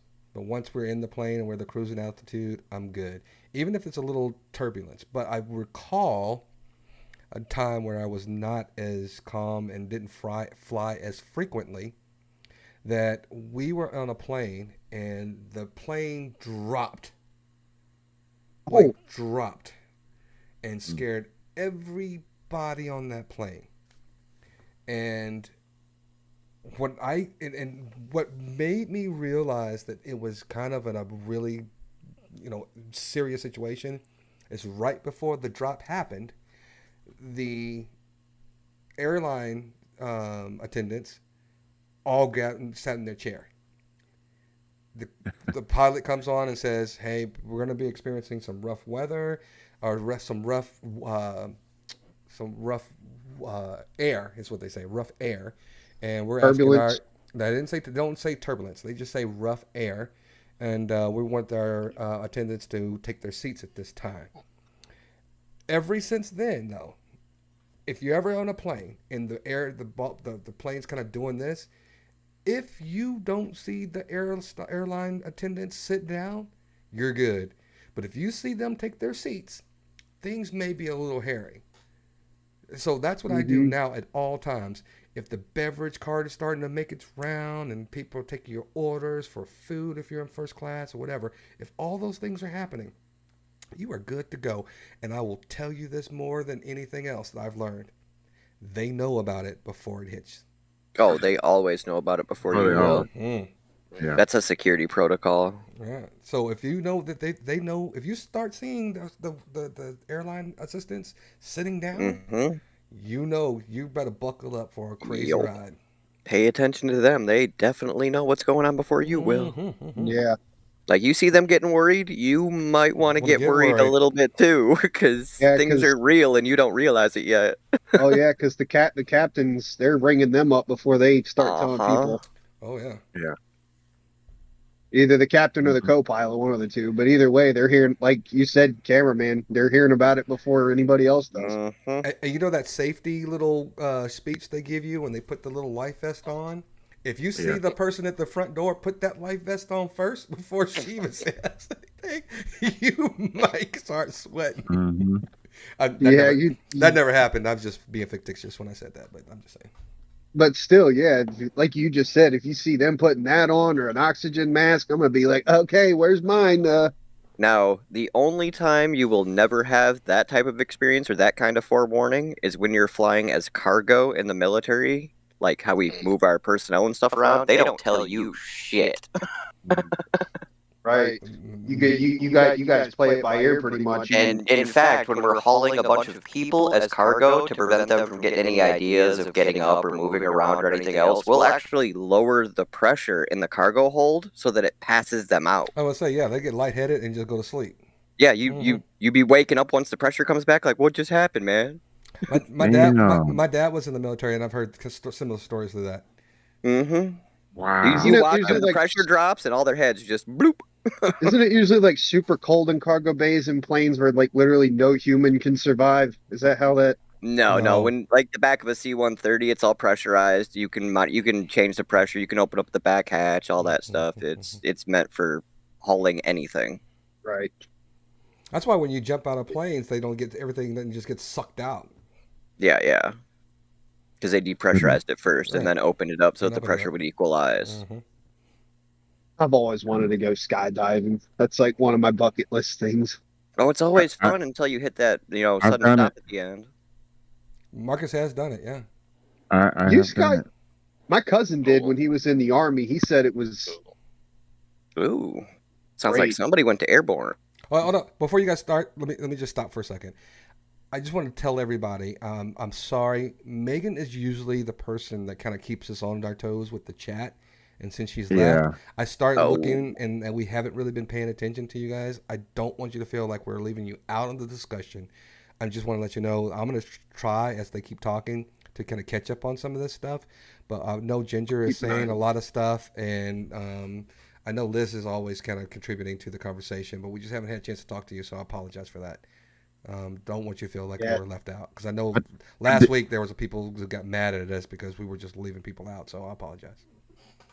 Anyway, and I did see one comment from Liz in the chat about losing her luggage on a trip to Vegas, and they found it, and they brought it back all the way to her house, or her sister's house, I think it was, if I remember that correctly. But this gentleman that I was speaking of in this article, they lost his luggage, but he himself had to spend about $4,500, to replace the things that he needed, and I don't know, $4,500. I don't know exactly. Well, he was in Europe, so I don't know. What all he had to buy to replace it, but at least as of right now, he's not sure. He's unsure if the airlines is going to reimburse him. Just like with automobile insurance, I imagine there's travel insurance for when you're traveling and stuff like that might cover stuff like that. I think they offer it to you when you buy your plane tickets, don't they? Yeah, I think they do. And because it was a business trip, my thought is that they probably do have that insurance. Well, that's gotta suck, because if you're going on a trip or like a business trip and you live like all your clothes, all your other stuff, and you're having to spend all that money on top of your plane tickets, your food and all that stuff, that's just got to make the experience all the worse. You know what I mean? That's why you have an expense. You say, I'm expensing this all back to the company. And usually my rule for flying is if it doesn't fit in the overhead and I can't take it on, I don't take it with me. Oh, come on now. Listen, a lot of people are like that. It's smart. I travel with my golf clubs, so that's not even an option. It's not about the clubs, it's about the skills. You don't need those clubs. Listen, I got the skills and I got the clubs. Look, I'm like Tiger Woods. If you give me some Walmart clubs, I can still compete, but I can't win without my clubs. I want to win. Would you rather be like Tiger Woods or Happy drive? I'm going to drive. But I will tell you this, though. I will tell you, if anybody came on the loudspeaker and said, hey, guys, this plane is too heavy to take off, I'm going to be the first person to volunteer to get off that plane. Yep. I don't want it to be close to capacity. I don't want them to go, oh, we got a pound and now we're right at our threshold. I want you to be way past your threshold, or lower than your threshold before you get off the plane. The thing that I keep thinking, right? You got a plane full of let's say 100, 150 passengers, right? Mm-hmm. and they asking for like 25 people to get off. How come everybody on the plane isn't looking at the dude that's like 5 people? Yeah. Right. The heaviest person off here first, and we go from there. And go from there. I was thinking a similar thing. I'm about 290, and I would think that everybody would be like, hey, I think maybe this would be a good person to start with. That might take care of 2, and then we can work our way down. Right. Work our way down. And they just start announcing anybody 250 and up. Please exit the plane. Yeah, please raise your hand. And don't worry, we got a Raise your scale here. hand. We can fat shame everybody. Raise your hand and get the hell off the plane. I would think they would offer some perks to volunteer to delay your flight. I know I've been on overbooked flights in the past where they said, hey, you know what, we'll give a voucher and these kind of things. And there was one I was coming back from. I was coming back from San Diego, and it got up to like a $300 voucher, and I really had no commitment, to be home. So I delayed a couple of flights to like maybe 3 hours later, for that voucher. Mm-hmm. So I'm sure they, and I didn't have any checked luggage. I only had carry-on, so there was really no chance of, my possessions getting lost either. I will tell you, I forgot. I don't know why I didn't remember this story. I do have a story that happened maybe 4 years ago.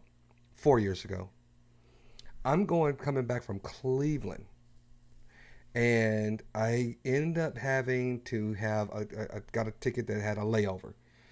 And that plane that I was on was late getting to the airport. And this was a plane that landed at the place I was in, I think 9:30, 10 o'clock. Maybe it's 10:30. There were no planes until the next morning. I ended up having to spend the night in an airport. And let me tell you guys, if that ever happens to you, there are things that you don't want to do. Number one, if you're in the gates, stay there. I don't care. Yeah, don't leave security. Use a vending machine, whatever you got to do in order to stay in the gates, stay in the gates. Because if you go out of the gates, TSA has gone home. You are no longer back into those gates. You got to go all the way through the checks again in the morning.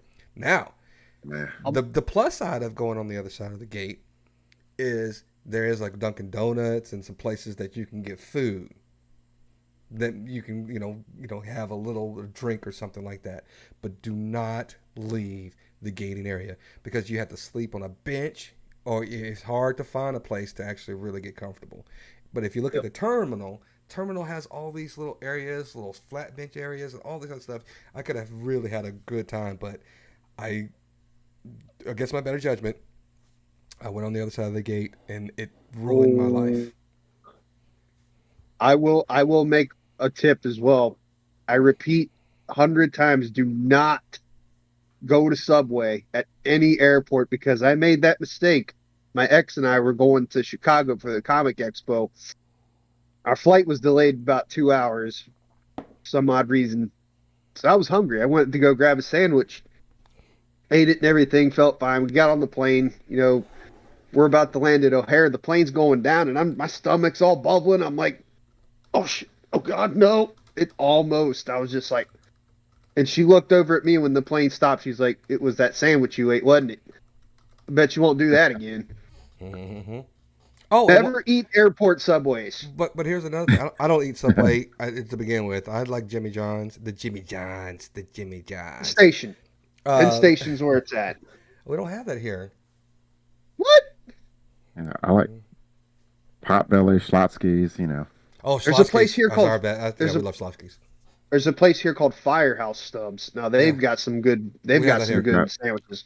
We have that. Mm-hmm. I don't think we've actually been to Firehouse Stubs actually, and it's one not too far from us. But I think we've got Jersey Mike's, Jimmy John's, Jersey Mike's, Jimmy John's, Subway. There used to be Quiznos. I don't know is Quiznos out of business because we used to love Quiznos. I don't think they exist anymore. Quiznos kind of phased. Yeah.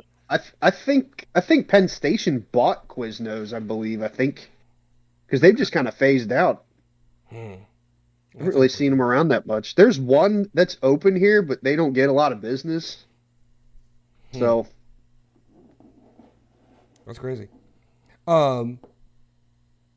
Anybody taking any flights anytime soon? Because Marcus just scared the hell out of you. In case you were wondering. No. I'll drive. I will drive my V8 gas guzzling land yacht all the way from coast to coast. I haven't been on a plane in about 20 years, and have no immediate plans to do so.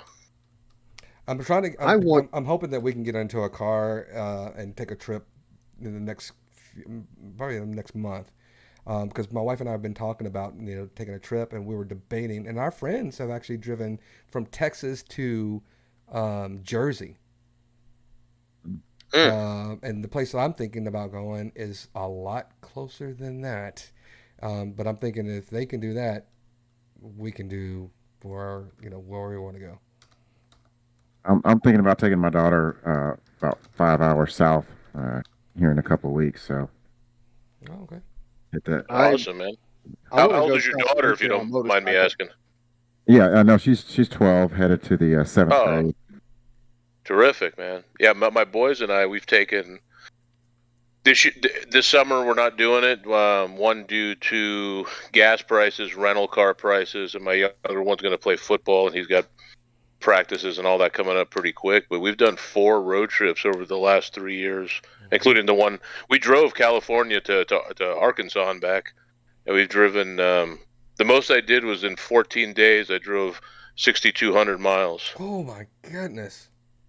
Yeah, with my 2 sons, and we've been to 21 states and 20 state capitals, and I think 8 national parks in the last 3 years, and it's been fantastic. So if you guys, Mark, you're talking about doing it with your daughter, I highly recommend it. Brian, your son's a little young now, but as he gets older, I mean, some of the places we stopped, we went through Texas, but that was only really to get from Arkansas and back home. Woo pig. It's just too big of a state, yeah. But yeah, it's. I mean, the memories and the things. I mean, we see things on TV, and they're like, "Hey, we've been to, that state and that place." It's fantastic, and you see so much more, and experience these places. Being on the ground as opposed to flying places. So. Yeah, just on my recent vacation I just had, I went to about 3 different Harley Davidson dealerships, just looking at bikes, and I'm just like, man, it's bringing back this thing I wanted to do in high school. My dad was gonna sell his bike, and I was like, I'll buy it, and I've always wanted to just travel across country on a motorcycle, just. Oh man, and the bike he's got, it's. Look, awesome, man. I'm too old for that, man. That's like one of my. That's another one of my bucket list things. Travel across country, just not a car, not a trail, just a motorcycle. Are you in your 20s? Are you in your 20s, Jake? No, I'm 30. Oh, you're in your 30s. You still haven't started making sounds when you sit down yet. When you start sitting down, you don't want to be on that motorcycle for that long a period of time. If you got to make noises when you sit down, like it's the best thing you ever did in your entire day, then you don't want to be on a motorcycle for that long a period of time. I saw a couple bikes, and I'm like, man, this is perfect for that trip that I'd like to take, and that's like one of my goals to achieve, at least in the next 3 years. So I'm taking it, Jake. I mean, you're not married and don't have kids? No, none of that. We're gonna have eventually. I'd like to be, but I'm not. Right. We're gonna have match connection. Go ahead. We're gonna have a match connection for Jake on one of our podcasts coming up. No, but what I was gonna say is my suggestion is, I mean, whatever. Jake. I mean, the dreams and the ideas. I mean, that you want to do, man, do them.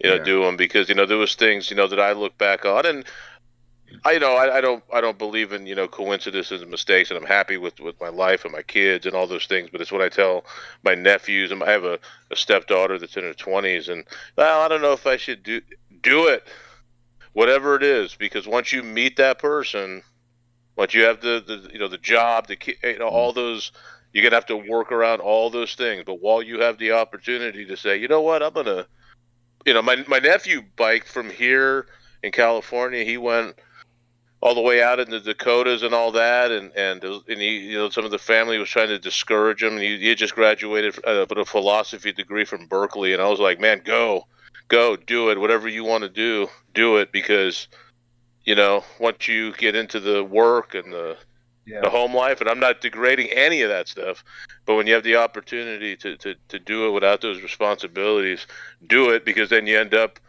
like us. Groaning, sitting down, and thinking, "Oh, I should have taken that bike trip across the country." Yes, dear. Well, that's what I'm doing right now. I'm just trying to get myself, refocused and readjusted. I got some stuff I got to handle before I can, invest in the things I want to invest in. But that's, like I said, that's definitely one of my goals. Invest in a bike, and go on a few road trips, even if it's from like here to Tennessee or from here to Florida, or just, that's a start for me. I'd just like to do that just to start it out and then see how it goes, and, eventually take that cross country trip and see all the I'll be good right things. back, guys.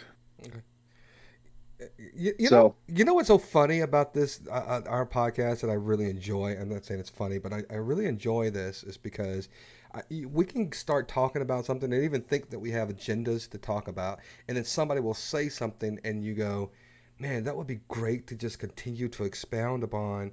And what Vic just said, I want to expound, because we've got so many people on here and just diverse. I don't even know if, cameraman, are you married, engaged, or dating, in a relationship? Oh, happily divorced for I don't know, 20 years now, getting close to 20. Okay. Wow. So let's talk about relationships, because Jake, Vic is right. And I want to just kind of maybe tweak a little bit of what he said. You can still have hopes and dreams when you're in relationships. You can. But your priorities just change. That hopes Depends and dreams. on the person you're with. No. I'm dead. No. I'm dead. No. Well, because Jake. the last Hey, Jake, hold on.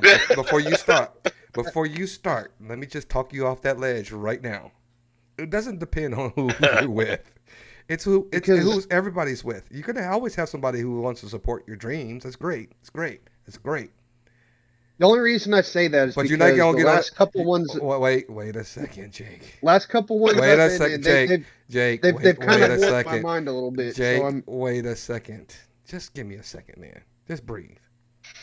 Everybody loves a person that's going to always support their dreams and their aspirations in life. But let me tell you something. If it's between you and a motorcycle trip, or you and her, or you and everybody else, and are you her and listen, dude, that motorcycle dream you have that she supports is going to go way down here on your priority list. She'll support you when you want to do it, but right now it's not the right time. We got to do these other things. I'm still going to support you, but do you think it's the right time? No, it's never going to be the right time, Jake. So get it out your system. Take that motorcycle drive right now. Because at the end of the day, yes, sir. And I want to tell you this right now, and everybody and all the other guys, tell me if I'm lying. In order to have a successful relationship, you have to start saying to yourself, my partner, whether it be female or male, priorities trump my own. That is the only way to make a relationship successful. If you start saying, whatever I feel and whatever I think is more important comes secondary to whoever else I'm in the relationships with. Man, that sounds exhausting and expensive. You might not like it. You might not like it. I'm just telling you that's how I feel. The floor is yours, gentlemen. I'd like to say, Brian, if you look at Jake's face, I think maybe we're scaring him a little bit. And then I don't think that's the intent. Wait. Is he married or something? No, he's single. No, he's not. No, I'm not. Bro, don't. Stay unmarried as long as you can. There is nothing beneficial in the law for you anymore. Vicariously through Jake. Yes, we can all live I'm with you, cameraman. I came close. I came close twice, but those. I was being a little facetious in my soliloquy, by the way. I'm just being a little facetious. Yeah, No, trust me. Any of them girls out there, they ain't got nothing you can't buy. Now, are you Marcus? Are you married or are you divorced as well? No, I've been married and divorced twice. And then depending on the hour of the day, the alignment of the stars, I may or may not be in a relationship. It just all depends. And by the way, Marcus is my homie. I know Marcus since we were in like the 7th grade, and whoever this relationship person is, he obviously doesn't value my relationship as much as I value his. Because my wife asked me why is Marcus is never coming over to have meatloaf with me, and I even put it on his Facebook page. I put meatloaf on his Facebook page, and he ignored me. I still haven't gone back to look at it. If you invited me over for meatloaf, I might just ignore you too. Just saying. Yeah. Brian, was it wrapped in bacon? Now, if it was wrapped in bacon, I can see why Marcus would not want to come over. Thank you, Jake. Thank you, Jake. So Big Jake even knows the conversation. So Marcus likes meatloaf. It's his favorite meal. He doesn't like onions. He doesn't like bacon. I smoked a meatloaf. How do you have a meatloaf without onions? I smoked a meatloaf so Marcus could come over and undo his button down and sing in the shower with me, and he didn't come over. You guys, I gotta say, man, some meatloaf. Yeah, inviting someone over for meatloaf does sound like a very married thing. I have to say. Hey, I would have taken it. I just missed it. I would have definitely taken it though. No, I didn't want to. I mean to put you on the spot, Marcus. I was just curious because I think it's just interesting. I do think it's an interesting discussion though, from the different perspectives we're coming from here, because we have someone who's never been married and still experiencing some of those things. We have Brian, who is married and we'll assume happily unless he says otherwise, and we have 3 guys that have been married and divorced to varying degrees of bitterness. Now, I would say. How many times have you been divorced though, or married? Me? Yes. Married and divorced once. Okay, so we're in the same pool as that. Man, the other guy, you took the plunge twice. You didn't learn the first time. I know, right? You thought stubborn man, the stubborn guy here. It must have been me. Someone said, you know what? That stove over there, it didn't burn as much as I thought it did. Then he stuck his hand on there again. It's like, nope. Damn, it does. It burns. Man, you'd have thought I learned, but shit, I don't know what the hell I was thinking. I thought I was. Oh man. We like a certain type of woman, and they just aren't marriage types, man. This is you know what? They're best at like the 90-day relationship. You know what I'm saying? 3 months, and then you move to the next one. Then you have like a little harem that you cycle. Well, we'll say this, man. This goes for cameraman and Marcus, and especially Jake, man. If you guys ever get married, I would be more than honored to be at your wedding, man. I love weddings, as long as it's not mine. I'm telling you, if I do it again, it's not going to be about the wedding. It's going to be about the bachelor party. I'm at that point where it's like, I'd say in the last 10 years, I've been in just too many failed relationships, and I've spoke with my folks and everybody. They're just like, dude, listen, stop looking. Just take a back seat and just wait. The right one will come. And that's what I'm doing right now. I'm taking myself. That's exactly what I'm doing. Focus on you. And like we said, man, do the things, that you want to do and enjoy it. And we know that, there's some health issues with your folks. And then, that's a priority. And that's not a bad thing, man. And when the time is right, it'll happen. And we talk about I have no regrets of my relationship, my marriage, and my sons that have come from it, and the relationship that we have. We have a much better relationship now, that we live apart than than we did before. And that's what I always say is I'm always welcome in the home that I used to live in. When I lived there, I wasn't always welcome there. And that's that has to do with some of my journey and hey, we're just different people, but we're good friends and we help each other out. So I have a positive thing, that way. That, But I don't see a scenario that I would ever marry again. Let me just say this real quick, and I was kind of listening a little bit. Being divorced is when you go through a divorce, you don't sit up there and just say, you know what, I'm not happy, I'm going to divorce you. It takes a whole lot of building blocks to get to that point of divorce. It does. And then Yeah, but it doesn't anymore, though. Well, if you're in a no, no-fault state, they can literally just ask for the divorce. It's done. well, You don't really get a say in it anymore. I'm just talking about from personal experience. I'm not talking Right, about he's not talking about Right, a legal right. thing. I'm yes. giving you guys. Yeah. I'm giving you a glimpse of me right now. I'm not talking about in generality. I'm talking about me, and what it took for me to get to a point to where I just felt it was over.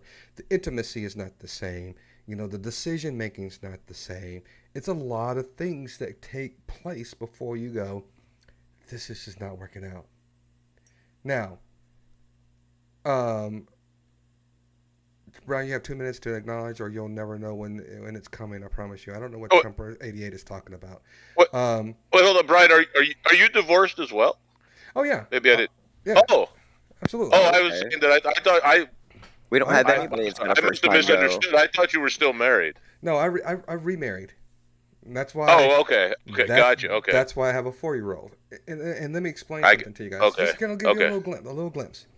When my wife and I dated, we had a miscarriage, and it was horrible. It was she's never had she always wanted to be a mother, and she miscarried, and it was just devastating.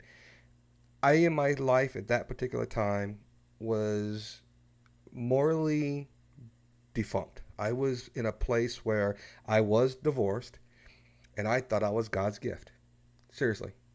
I was going out and I was playing around, and I just like every person that thought that I was good looking and gave me the attention that I thought I needed was fair game to me. I was just, my moral compass was a tad askew, if you will. So when my wife now came back to me, she went and got into a relationship, and she came back to me. She said, hey, I moved away and I'm back. I just want to see how you are. Don't know if you're in a relationship or whatever, but just let you know I'm back in town. And I said, wait a minute, because after things didn't happen the way it happened, I felt bad. And it was always this person. This is the person who always said, I've got your best interest at heart at all times. I will protect your heart. No woman's ever told me that. So it's always been in the back of my mind that my wife was like, why wouldn't I give her another chance? And so we got together, and we lived together for like 2 years. And I was kind of pressing, not really pressing, but I wanted to marry her. She was kind of like, I'm not sure, blah, blah, blah. Even though we had gotten engaged, we didn't have a date set. But my wife actually ended up contacting my best friend and asked if he would be ordained, because she knows how close I am with him. And he married us. He got ordained and he married us. The moral of the story is, there's no perfect relationship. No matter what you think you have and you missed, and love lost, and if it comes back, then that's great. That's a good story. But all you're doing is you're exchanging problems from one relationship for problems in another. And hopefully, if you decide to get married again, the problems that you had that you couldn't put up with and you couldn't keep up with and you couldn't tolerate are less palpable here. And you are saying these problems aren't as bad as they were before. You're exchanging one set of problems for another. They're not going to be perfect days. But as many times as I look at my wife and I really want to sit there and go, I cannot believe this is what I married. Sometimes I'd rather be married to her than not have her in my life, period. And I have gone through a whole lot. She's gone through a whole lot. We're still working through stuff. We got a 4-year-old, and we're old as freak. And we got people who are empty nesters. I'm almost 50, folks. I'm almost 50. All my friends have kids that are in college. My oldest kids from my other previous marriage are in college. And I got a 4-year-old. That's why I work as much as I do. I got like 3 revenue streams coming into my household. 3. And I'm trying to get 4 or 5. And then I still have time to come up here and check what you are. Hey, my wife said I'm old and she's not old. Let me tell you something. My wife. No. Tell us if she's going to listen to her, can hear. You can tell us, but if she can listen to or hear this, don't say it. Listen, my wife makes noises when she sits down too, so don't get it twisted.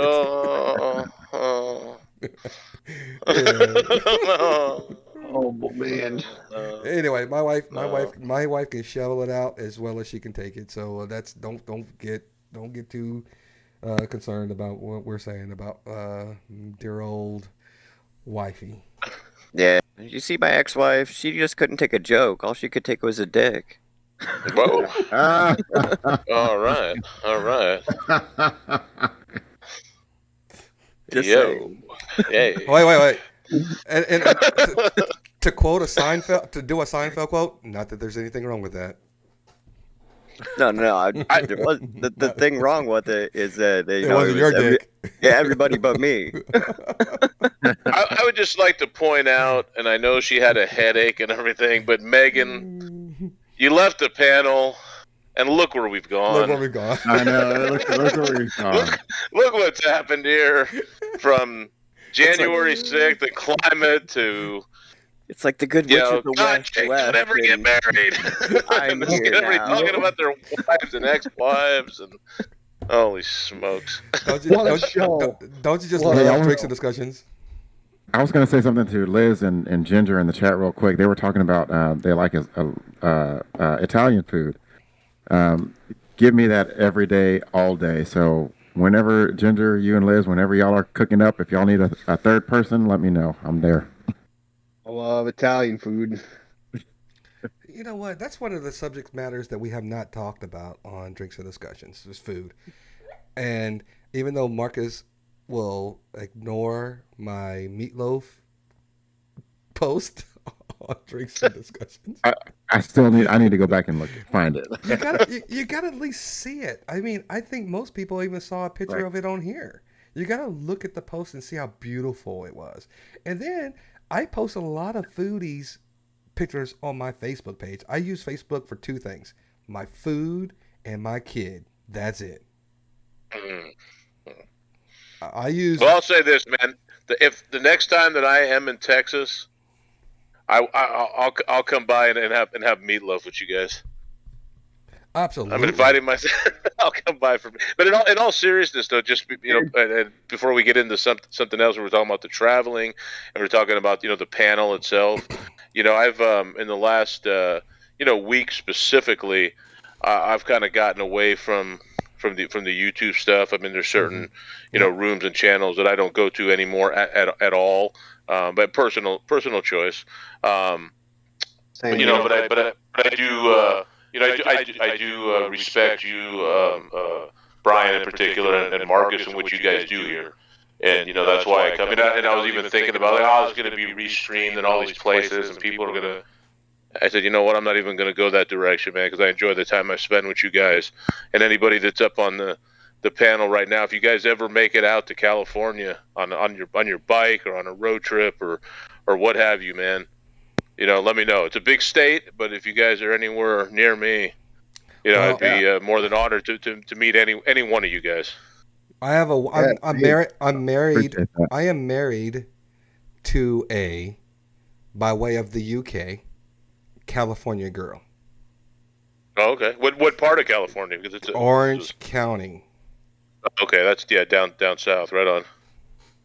Yeah. So I've been trying to get her back to see her friends. She's been asking me. There's some things I'm working, and I know she's watching, but there's some things I'm kind of working at to get her around to places that I know she's been wanting to go. And California is one of those destinations. It might not be the summer, but I'm close to getting us to California. Well, like I said, man, if you come out this way and you're interested in meeting up, man, I'd be more than happy to do so. Who's in DC by any chance? Anybody in DC, close to DC, Arlington, Virginia, anywhere? Ooh, no. I'm gonna be there next week. My stepmother's brother and sister-in-law, I think. Jake, you don't want to send me to your stepmother's sister-in-law's house. They're nice people. like, hey, I got this guy on Drinks and Discussions. He wants to come have Sunday dinner with you guys. Is that okay? Cool. And he might. The guy I met on the internet's going to be in the neighborhood. He might have a camera and a microphone, so just be nice. Okay, I would do it. I would do it. I wanted to kind of. Oh, Marcus. Jake, you sure you go ahead, Jake? Well, what I wanted to kind of break off from something, and we were talking about planes and the weight on planes. I was actually watching this documentary the other day about the Doolittle raid in World War II. Basically, how they had to take all the weight off of some of those. Yeah, they had to take some of the guns off the crap out of those planes. Oh yeah, they had to take a lot of weight off those, and I think it was like 30 or 40 feet before they got to the end of the aircraft carrier. Yeah, they almost couldn't take off even then. Yeah, even the planes were like super light, and they still could barely even take off. That's when we were talking about the planes earlier. It kind of made me think about that documentary I was watching about the Doolittle raid. I love World War II history. It's awesome. But anyway, you go ahead and continue. It got me. Go ahead, Marcus. You were. Oh, no. I was just going to say, Brian, I went back and I found the post. It was from June 26th. Bastard. See, we're not as close as I thought. We're breaking up, Marcus. We're breaking up. From June 26th. It's July 12th. That ain't that far back. Oh, but it is that far back. It's in there. In my heart, in my heart, it's forever. Oh. But that smoked meatloaf looks good, though. That looks really good. I tell you, dude, I did it. I did a good job. No bacon. Okay. That was my next question. Is there what'd you put in it, though?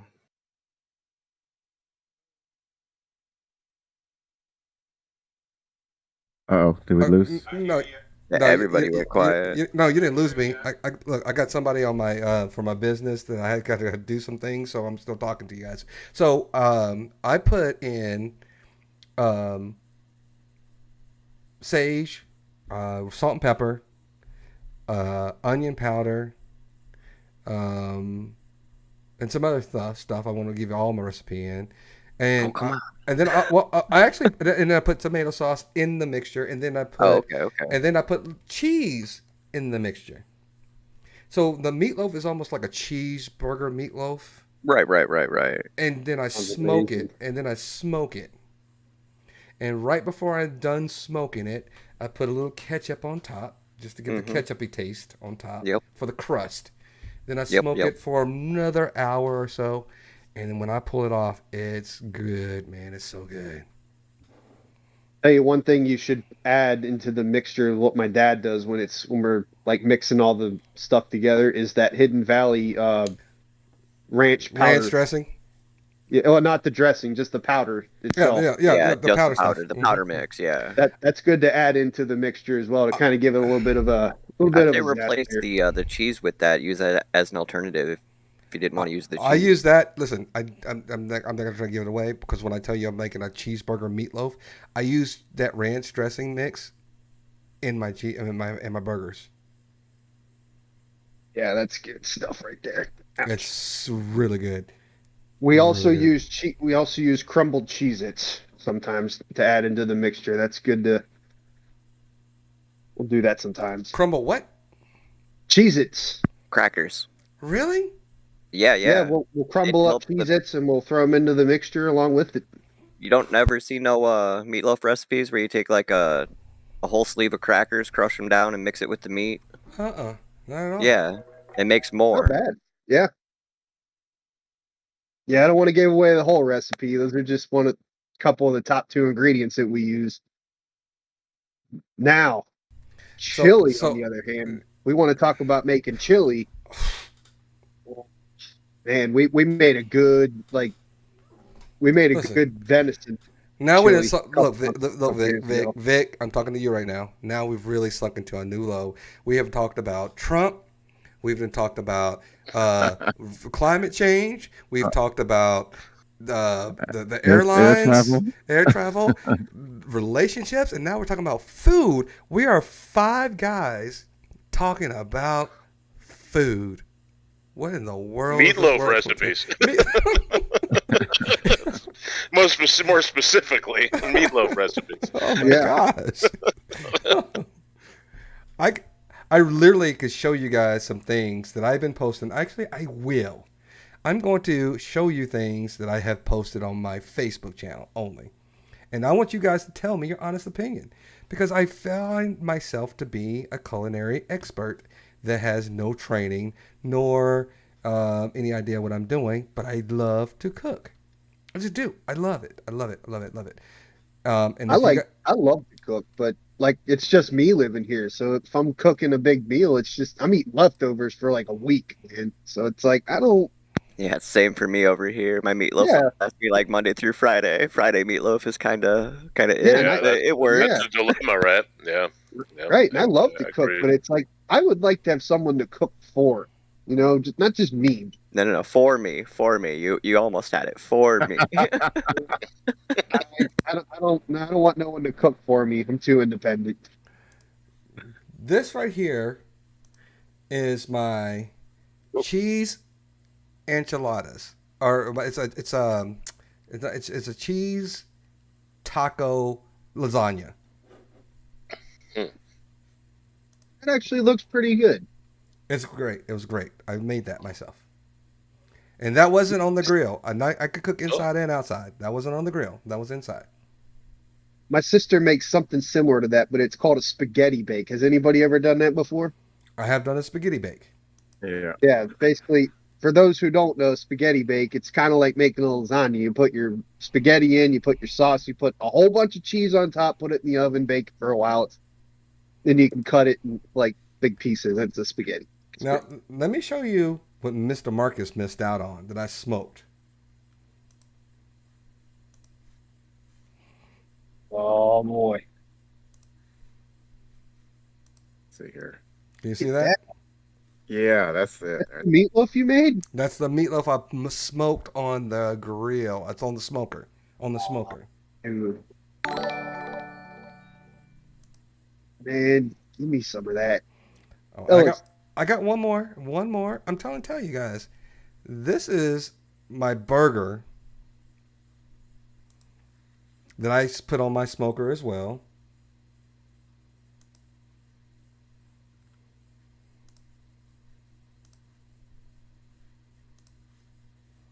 With onion rings. Oh, that looks good. Minus the onion rings, the tomato, the lettuce, throw some bacon and some barbecue sauce and some smoked cheddar on there. You got me. Hold on. There is some cheese that are on that top layer, but you see that onion ring underneath there, right there? That's an onion ring underneath there too. And then for the final, the piece de la resistance, let me show you my baby. My baby. It doesn't get much better than this, folks. If I can find my brisket. Let me find my brisket. Oh, wait. Let me show you this real quick. I'd have to put my uncle's brisket up against yours any day, Brian. Hold on. Look at that right there. That's my cheese. That's my cheese dip I spit on the smoker. Oh. And you see that Bloody Mary right there? I put my Bloody Mary on the grill right there. Okay. So hold on. Let me go and get it over here. Let me go and stop it right there. And then I'm going to get that last one. But you talk among yourselves while I find it. Talk among yourselves. I'd love to make my skyline dip. And, oh, man. Oh, but right now's a great segue for hitting another topic. Come on, let's hit something. Man, we're talking about food, man. I'm gonna have to go. I know, but if we don't get away from food, we'd be stuck in food land forever, man. Right. Last one. This works. Don't you know how this works? I'm gonna have to go back in the kitchen. Last one right here. So I actually had to take the top grate out of this, and I put the rack of ribs behind Oh, the brisket right there. Look at that. yeah, interesting. What do you smoke that with? What's your top wood of choice that you use? Hickory, of course, hickory smoke. So My how are uncle uses kind of a mixture of hickory and cherry wood sometimes.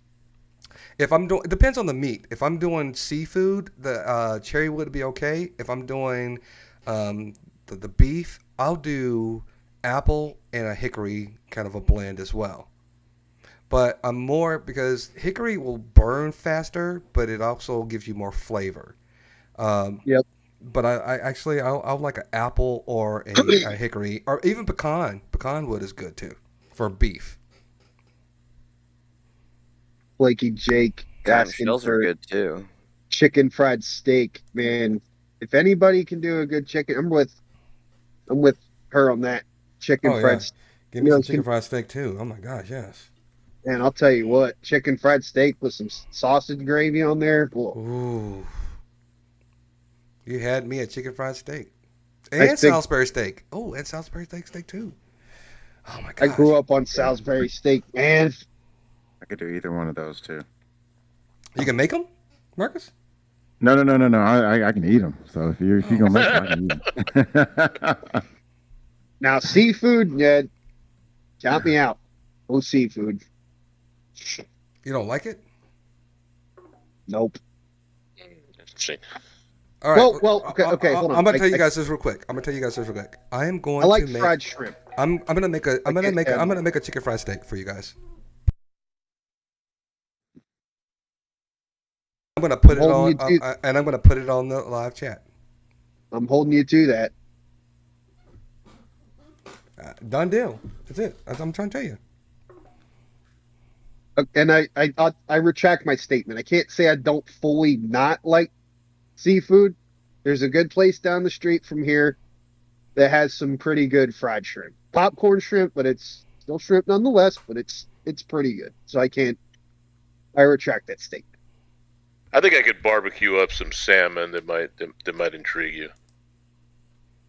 Okay. All right. Okay. I'd try it. I'm trying to be a little bit more open minded when it's coming to different kinds of food. Yeah, seasoned properly. Anyway, yeah, I think so. Yeah, it's all about when you're cooking something, it's all about what kind of seasonings you use. It's Like all about seasoning. Absolutely. I don't know. Who's bringing the at potato least that's salad? what I was told. Uh, Not me. I'll bring the beer. Deal. That's a good deal. About to say, I'll bring the beer. All right. So I don't want to keep. boys. I don't like to keep people a lot longer than we have to, and we can keep going on and on and on different things. I wanted to tell everybody, and I hope you guys are excited. Maybe we should have a Drinks and Discussions food channel. But Yes. I know cameraman, you weren't here. We started and I don't know if you can search it right now, but Drinks and Discussions dash sports, Drinks and Discussions / true crime, Drinks and Discussions / ladies night are all YouTube channels that I have garnered today. And I want you guys to know that this is our general Drinks and Discussions. We talk about anything. But if you just don't want to talk about some of the just random stuff, you have options now to go to Drinks and Discussions politics, Drinks and Discussions, whatever. And, spend those nights when you just want to hear the topics that matter to you. I am married, love my wife. We have a 4-year-old. They go to bed pretty damn early. I usually don't go to sleep until like 10:30, 11:30, 1 o'clock sometimes. When they go to bed, East Coast, West Coast. I'm on Central Standard Time. Oh man, you're going to bed way early. Well, they're in the bed like 2 hours ago. And my wife, Jennifer, who got online, she actually normally is, when she puts baby boy to bed, she usually is tired too, so she goes to bed. So I really don't have a whole lot of things going on other than watch a movie or something by myself. I'd rather come out here and have conversations with people online. So that's why I'm starting all these channels, because I think the marketability is there. It's not for clicks and views. I'm all about marketing. I live in the state of the man who's the most marketable person in the world, Jerry Jones. And I want to emulate my brand like he does with the Dallas Cowboys. And I think oh my God. And we can do that. Don't judge me, Vic. Don't judge me, Vic. I was right there with you, man. I was all on board. Vic wants to be so bad a Washington Redskins again. Those days are gone. You're a commander right now. You're a Washington commander right now. Oh, Niners, Niners. No, I'm Niners. In fact, somebody, Marcus was talking earlier about the catch, as it's referred to. He mentioned the date, but it's the catch. I actually have a signed picture over, not a picture. It's a drawing of. On both ends of the catch, the throw and the catch, autographed by Joe Montana and Dwight Clark, hanging over my couch. Oh wow! Now, y'all wanna hear something? Can you take a guess at what my football team is? I'll give you a hint. I've never had to watch them lose a Super Bowl. Colts. The Patriots. No. The Patriots have lost a Super Bowl. Colts have lost a Super Bowl. You never have to watch them lose a Super Bowl. Because they've never been the Detroit Lions. That's who I watch every year. Detroit Lions.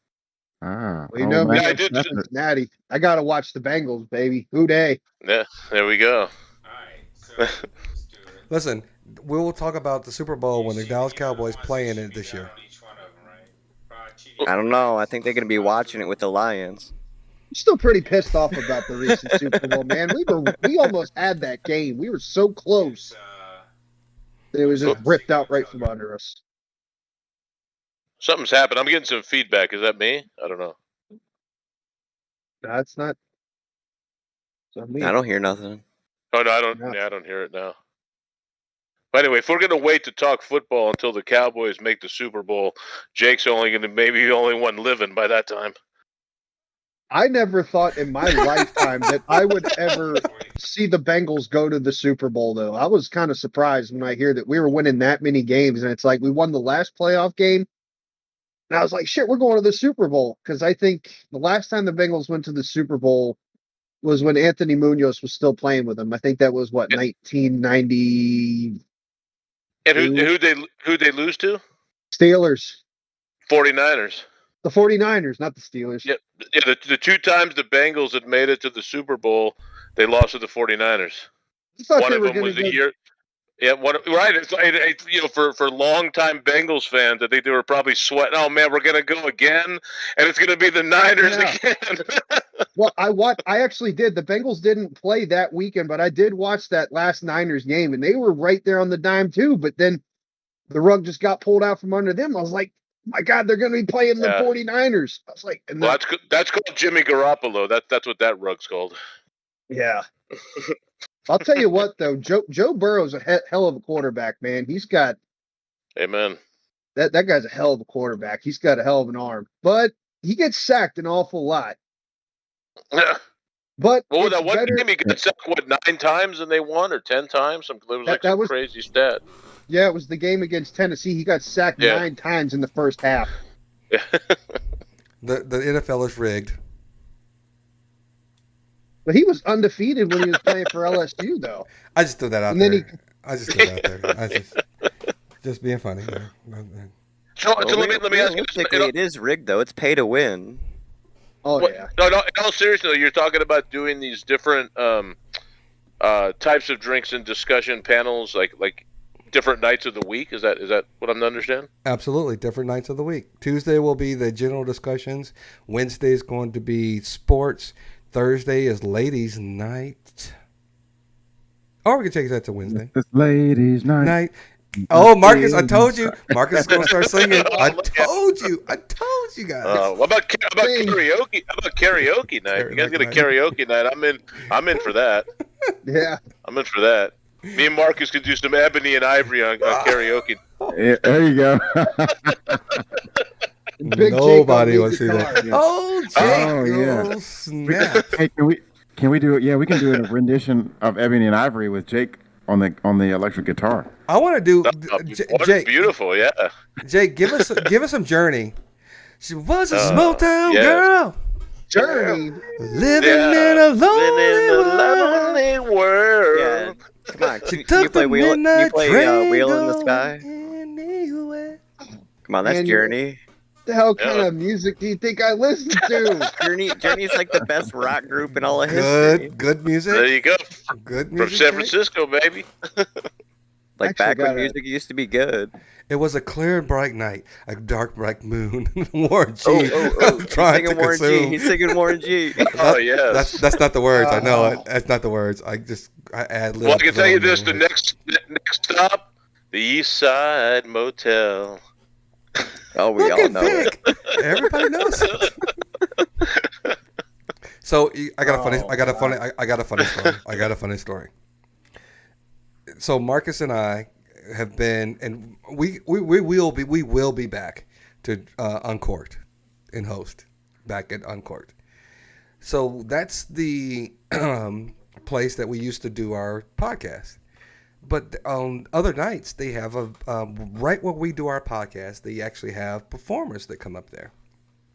It's usually one or two people up there, the acoustic bands or whatever. This guy comes up there and he's singing the original.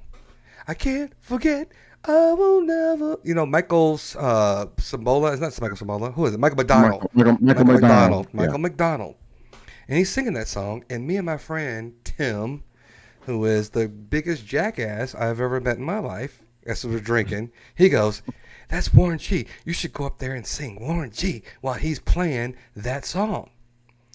And we're kind of in close proximity to the performer. And he finishes his song, and he's walking around and talking to all the people at the bar, and he goes, "Oh yeah, my friend Brian, he could sing Warren G when you hear that song." He goes, "Really?" He goes, "Okay, come on up." And he just walks away. I didn't agree to shit. He walks away and starts playing it, and he starts saying, "This guy's going to come up here and sing Warren G, blah, blah, blah, blah." He's doing it, and I get up there, and I lay the fattest egg I've ever laid in my entire life. Because I know Warren G, and I just could never remember the words. And I was like, "It's a clear black night, a clear bright moon, blah, blah, blah, blah, blah, trying to consume." And it was a nightmare. And I can do Usher all day, every day on karaoke, but for some strange reason, Warren G got the best of me. It was a clear black night, a clear white moon. Warren G was on the streets trying to consume some skirts from the eaves so I could get some phones, rolling in my ride, chilling all alone. It was a girl with a blah, the LBC, Mr. Warren G. See? Yeah, I used to, that CD, man, I wore that CD out like 3 different times. I'll tell you a good song that I was introduced to in the last couple months. It's hold on, Jake. Hold on, Jake, real quick. One more story about Warren G and that song. Just because I didn't know this. Because, guys, I keep asking you guys, show me some movies that I haven't seen that you might think I was actually really would like. But I also do that to my friends. And my friends say, "Have you ever seen Young Guns?" And I go, "No, I've never seen Young Guns." So I'm watching Young Guns. And and all of a sudden, there's this dialogue, and I go, "What the fuck?" And so I go back to them, I go, "Is that the fucking line of Young Guns?" He goes, "Fuck yeah, Brian. You didn't know that?" I'm go, "Shit, I had no idea that you got to be handy with the still on your keep." You know what I mean? That is from Young Guns, and I had no idea. Yep. Marcus, did you know that? I'm not sure what are you talking about. At the very beginning, when they talk movie. about at the very beginning of Regulate, they talk that voice that goes, "You got to be handy with the still and earn your keep." You know what I mean? Yeah, you can't regulators. You can't be any geek off the street. Mount up. Mount up. All right. That's from Young Guns. Okay. Okay. Marcus, you've never seen Young I've Guns. never seen. You gotta watch Young Guns because as soon as you see that part, you're gonna be like, "Shit, that's from Warren G." And why didn't we know this? Okay. I'll check that out. Sorry, Jake. Sorry, Big Jake. But I had to. No, you're I had good. to. I had to get that in there. Anyway, what I was trying to say is I was introduced to this one song. It's by a band called Crow. Has anybody heard of Crow before? Yes, I've heard Crow. absolutely. Can you guess the song? Can you guess the name of the song? Maybe if you know Crow, you could probably guess the name of the song. Is it from the Black Sabbath? soundtrack? Okay, Black Sabbath did a cover of this song on their first album. Baby, I love your way. Nope. I'm joking. I'm joking. Come on, somebody's got to guess. Just think. Black Sabbath did a cover of this song. Yeah, Jake, I can't even. you got to be better with the gut Jeopardy hints there. You got to get with the clues. You got to be better on the Jeopardy clues. I'll just give it away. It's called Evil Woman. Evil Woman. Evil Woman. Yep. Oh, okay. There you go, yeah, Vic. Yeah. Yep. Evil Woman. And I listened to that song. I'm like, this is awesome. And then I heard Black Sabbath version. I was like, this is great too. I like both versions. Oh yeah, yeah. But yeah, check out that song if you never heard it. It's called Evil Woman by Crow. And listen to both versions, Black Sabbath and Crow. Both great. All right. And Jake, I know when I posted the video of the Quiet Riot thing, you were like, thanks, Vic, for trying to fit in. I'm not gonna. Quiet Riot is old school. That's so old school. Like, okay, here's this. I'm not a big fan of the glam rock, like the hair metal stuff, the spandex, the spiked hair. But there are some bands out there that actually did put out good songs. Quiet Riot and Poison, they were one of those groups. Mm-hmm. I was a fan of Quiet Riot. Quiet Riot. Alice Cooper at one time kind of did the hair metal for a while, and he did some good stuff. And but as of that, I'm what not do you a think huge about glam Billy metal Joel? fan. Billy Joel, not Billy I Joel. love Excuse Billy me. Joel. Sorry, not Billy Joel. Billy Idol. Billy Idol? Oh, Uh, going with some White Wedding, huh? That's a good Nice song. day for white wedding. White Wedding. What? Nice He also day did to- Rebel Yell. That was another It's big the one of midnight his. hour. Yeah, Rebel Yell. You And want then- more. And then Just In Dance, the midnight right? hour. No. Or Let's Dance. Last. Oh, did you guys know? No. Did you guys know that Pantera was actually a glam rock band before they went towards their heavy stuff? Well, hold on. I imagine. Glam rock in our day, glam rock was goth Just rock. Yeah. Yeah, Just rock. right. Realistically. Don't call Yeah. it glam rock. What the hell? Spandex, the spiked hair, the makeup, the Yeah. shiny clothes, all that stuff. That's Are you? Wait, hold on. Are you referring to today's rap music? I'm just. I mean, Wait. You talk about all them guys mumbling, can't complete a sentence. You didn't hear that. You didn't hear that on Drinks and Discussions. You didn't hear that. I mean, Not that there's anything wrong with that. if they're trying to bring it back, I mean, they're doing it in their own unique way. I mean, more power to you. But you ain't gonna hear me listening to it. Listen, man, so much of it is just auto-tune today, man, and that's the part that for me it just loses me. Even a lot of metal today, it's all drum kits and wah pedals. Like, man, come on, where's the real talent? And you got guys look, Jake. Again, I'm going to call out the old folks on the panel that sit down and make noises and stand up, make noises. These are the guys that complain about today's music right now, and I guarantee you, there's probably 4 out of the 5 people on this panel that complained about fireworks on this panel this past 4th of July. It's late. Go home. Go to sleep. We're old fuckers. It wasn't me. It wasn't me.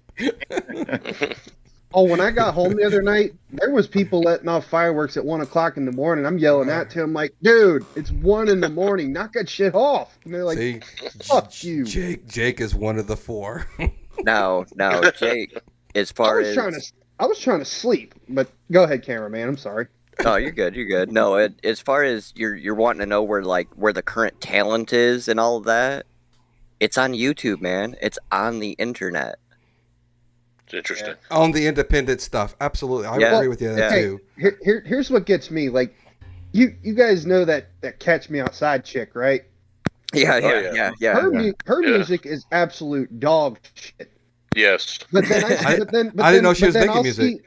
But then yeah, the baby or something like that, right? I thought she was making. I thought she was on OnlyFans baby only. something. Isn't she on OnlyFans? No. That too. Ooh. Probably. Yeah. You know what? Again, Brian, if your wife's going to be listening to this or is on the stream, I wouldn't be going to OnlyFans either. No. Listen, the OnlyFans I'm on is with my wife. I'm not looking at it. I just know that she said that she had made within the first hour or something in the news that she had made like $1 million on OnlyFans. That's the only thing I know about. I thought that was the chick that was selling her farts. Marcus was selling her farts. Marcus actually sent me the link, babe. Jennifer, babe. Marcus sent me a link to the OnlyFans. I'm kidding. Oh, here's what I was trying to say. I'll put the link in the chat. Well, here's what I was I was going to finish my thing. Like you got that girl making shit music, but then you got, like, say for example, you got a guy playing guitar solos like Eddie Van Halen on one video. He's not getting nothing. Right. That's where I think the music industry. That's perspective. Now. That's perspective, though. So here's and if you give me my perspective, and I talked about New Edition. New Edition is the group that I grew up with. They are probably maybe 4 to 5 years older than me, and so I remember when my parents went and actually went out and bought an album of New Edition Heartbreak, any Heartbreak. I remember where I was. I remember when I woke up. I don't know where they went and bought it. Because if you guys are young, you don't even remember Sound Warehouse was the place to go to get records, albums. You just can go and walk into Sound Warehouse, and you can just thumb through rows and stacks of 45s and albums. You can just go through there, and it was the best place on earth back then. So when you talk about those types of things and you say, you know, where music is and the genre and where it is, it's all perspective, because music doesn't mean a whole lot to me, even from a rap genre. Rap, when I grew up, it meant something. There was a cause for rap. It wasn't always about, and I know Liz had put something out there in the chat about it's misogynistic and all that kind of stuff. Rap was about a cause. NWA wasn't always about, just talking about, they hate the police. It was about a social cause. There were things that LL Cool J was the first person that I recall that put out a song that says, I need love. Yeah.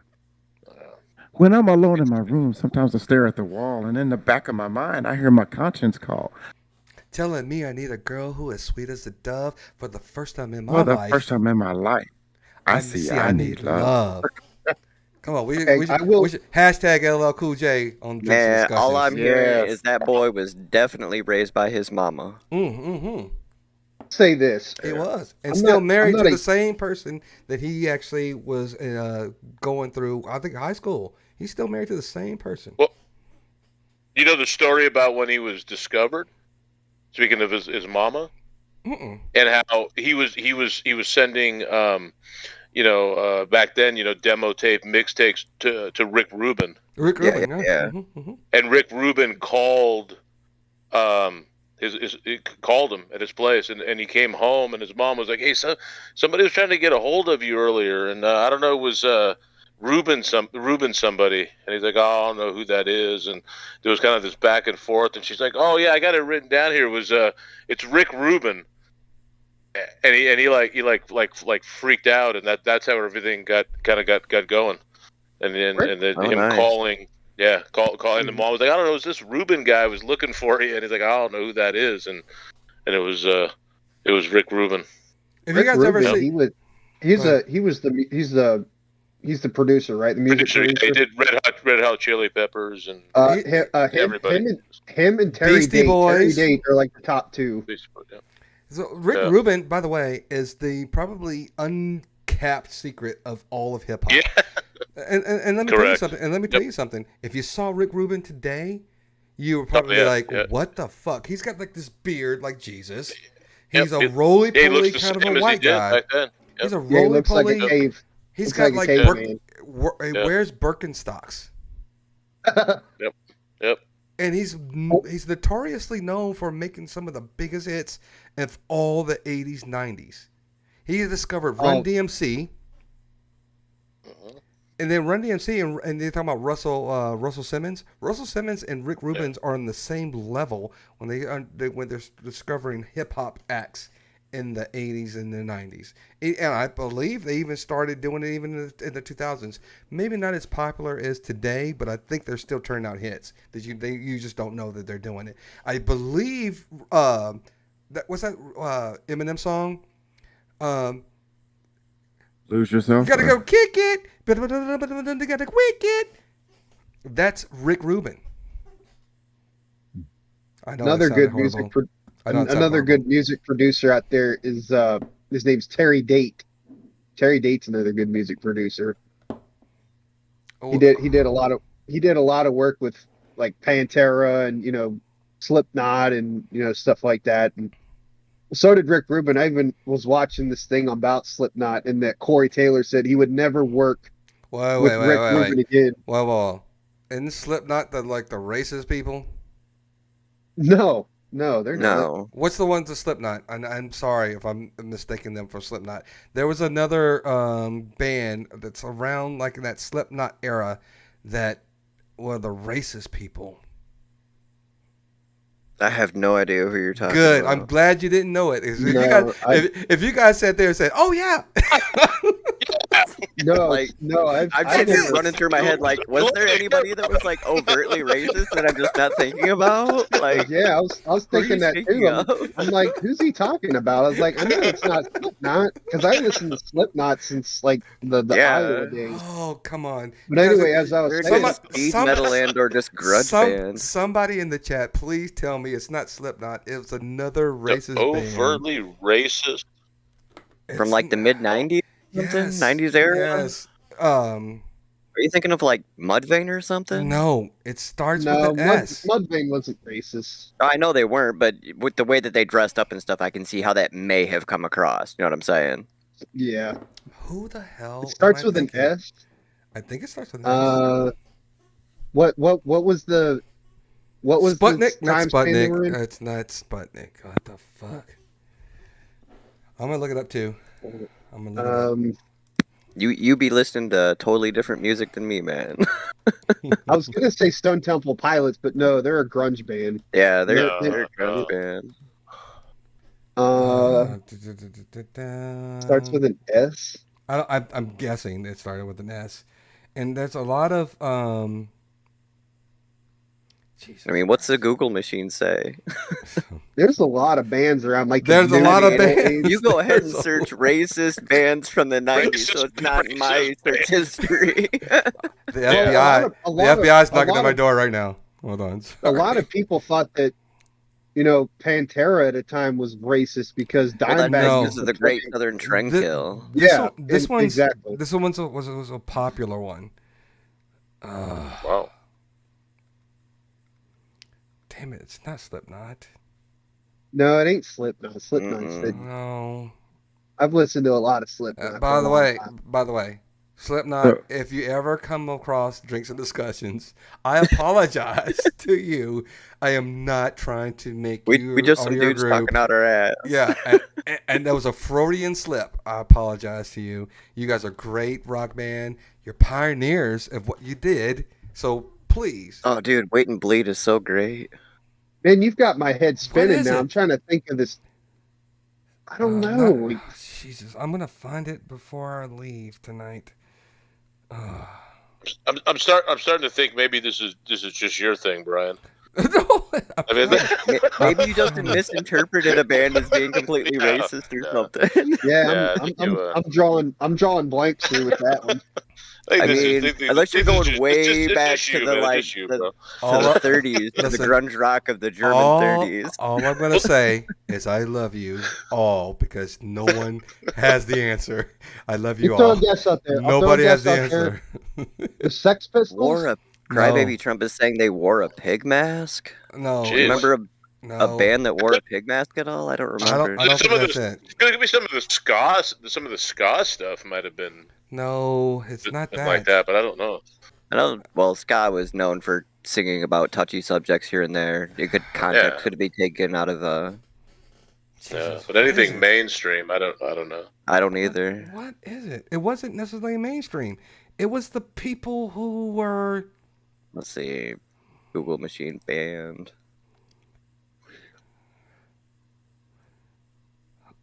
Not Coal Chamber. It wasn't Coal Chamber. Well, there was the rocket swastikas, but I don't know if that was really racist though. No, it's not them. It was. Look, when you hear it, you're gonna be like, yeah, that was the one. Okay. I don't know. I wasn't listening to a whole bunch of racist music. You know what I'm saying? I hope not. At least not that I overtly knew about. So let me qualify my statements here, guys. And Marcus and I have had this conversation. I went to elementary school with a guy who was a cool dude. He was like one of my good guys. And then we went to junior high, and he came in with Doc Martens and this mohawk. He had the biggest mohawk of all of our junior high. Big mohawk. Sid Nancy, mother sucker. And all of a sudden, this guy that I thought was my friend, and even though he was kind of changed and kind of had some views, I still talked to him because, we're still kids, and it wasn't that really kind of like, if like today, I'd punch him in the face if I was like going to school. But I was still talking to him now. I think I may have found the name of that band you were talking about. What is it? Screwdriver. Screwdriver with a K. Yes, that's it. Screwdriver. That's SK, not with SC. SK. That's right. Yep. Are they an American band or something? It says they're an English punk rock band formed by Ian Stewart Donaldson in Polton, Lafleet, Lancashire. Screwdriver. Okay, Lancaster. But I don't know why era? No, not Lancaster. I think they're British. They're British. Yeah, it looks like more British. Yeah, it looks than like American. yep. That's they're all that Hitler kind of stuff. That's like in the 90s, isn't it? No, they formed in 1976. Ooh, oh shit! They've been to win. Two-stepping for a while. I'm looking for years. 76. If they formed in 76, there were a lot of 80s stuff.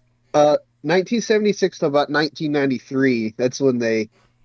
Okay. That's my junior high eras. And hopefully, there's not an uptick in popularity after this discussion. Oh, there will be. Spotify algorithms already reconfigured. The music industry is stunned because Screwdriver is all of a sudden. I just Nobody owns Screwdriver copyrights right now. They can make so much money on it. What is going on? I just put in the title of our discussion tonight on YouTube. Screwdriver #Screwdriver with a K. And there goes Crybaby Trump right there. He's like, Screwdriver is a drink, and it is a drink. It's basically just vodka and orange juice. Yeah. By the way, that's why I never called it Screwdriver. I always called it Vodka OJ. And there's reasons why the guys that I hang out with, they will never say this is a Screwdriver. I want a Vodka OJ. There's reasons why people say that. Well, I think that we should listen to any new introductory music from some of the people that we know on YouTube for some Screwdriver in their introductory music, and then we'll know where they're really coming from. Any heartbreak. If it is in love, Mr. Telephone Man, whatever Jake's like, no, man. Marcus. All right, boys. I'm gonna have to sign off, boys. Hold on, Marcus. Before you go, we got to go too because Jennifer's saying I'm talking too loud anyway. Let's go around the horn real quick and just say goodnight. Because Marcus, you skipped out on that last time. So let's start with Marcus. Say goodnight and any final thoughts before we end up. No final thoughts for me. So it's been always a good time, fellas. So enjoyed it. See you next week. Yes. All right, Big Jake. Man, it was a hell of a show today. It's good to see everybody. Just like I usually say, just have a good week, stay healthy, stay hydrated. It's probably going to be hot, and just be good to each other and live your happiest life. Even though we're going to be gone for a week, still, we don't know what could happen. But just take care of yourselves. Appreciate that, Mr. Vic. I do have one question before my final words. When are you thinking about starting these specific discussion groups or discussion panels? I want to start maybe next week, not this week. If I can squeeze it in, I will announce it. But I'm thinking next week. And it'll be announced on the YouTube Drinks and Discussion channel or in the Discord? I will start it here on Discord and on all the public channels for here and let everybody know, hey, this is where this is going to be talked about and this is where this is going to be talked about. And I'm not going to just leave everybody hanging, because if you're interested and if you still want to come and watch all the channels, come watch all the channels. I'm not going to leave you in the lurch. But I want to at least, segregate stuff so we can be specific about some of the things that I know I'm really excited about talking about. All right, cool. I just wanted to clarify that. And I got a little mixed up on the time difference earlier, and that's why when I was asking about if there's going to be a discussion tonight, and then I got to admit this, even though it's a little embarrassing, because you guys are 2 hours different from me. For some reason in my mind, I was thinking 3 hours. So at 5:15 my time, I was sitting there like, man, where are these guys? What's going on? And then I realized, oh, wait a minute. This is for 45 minutes from now.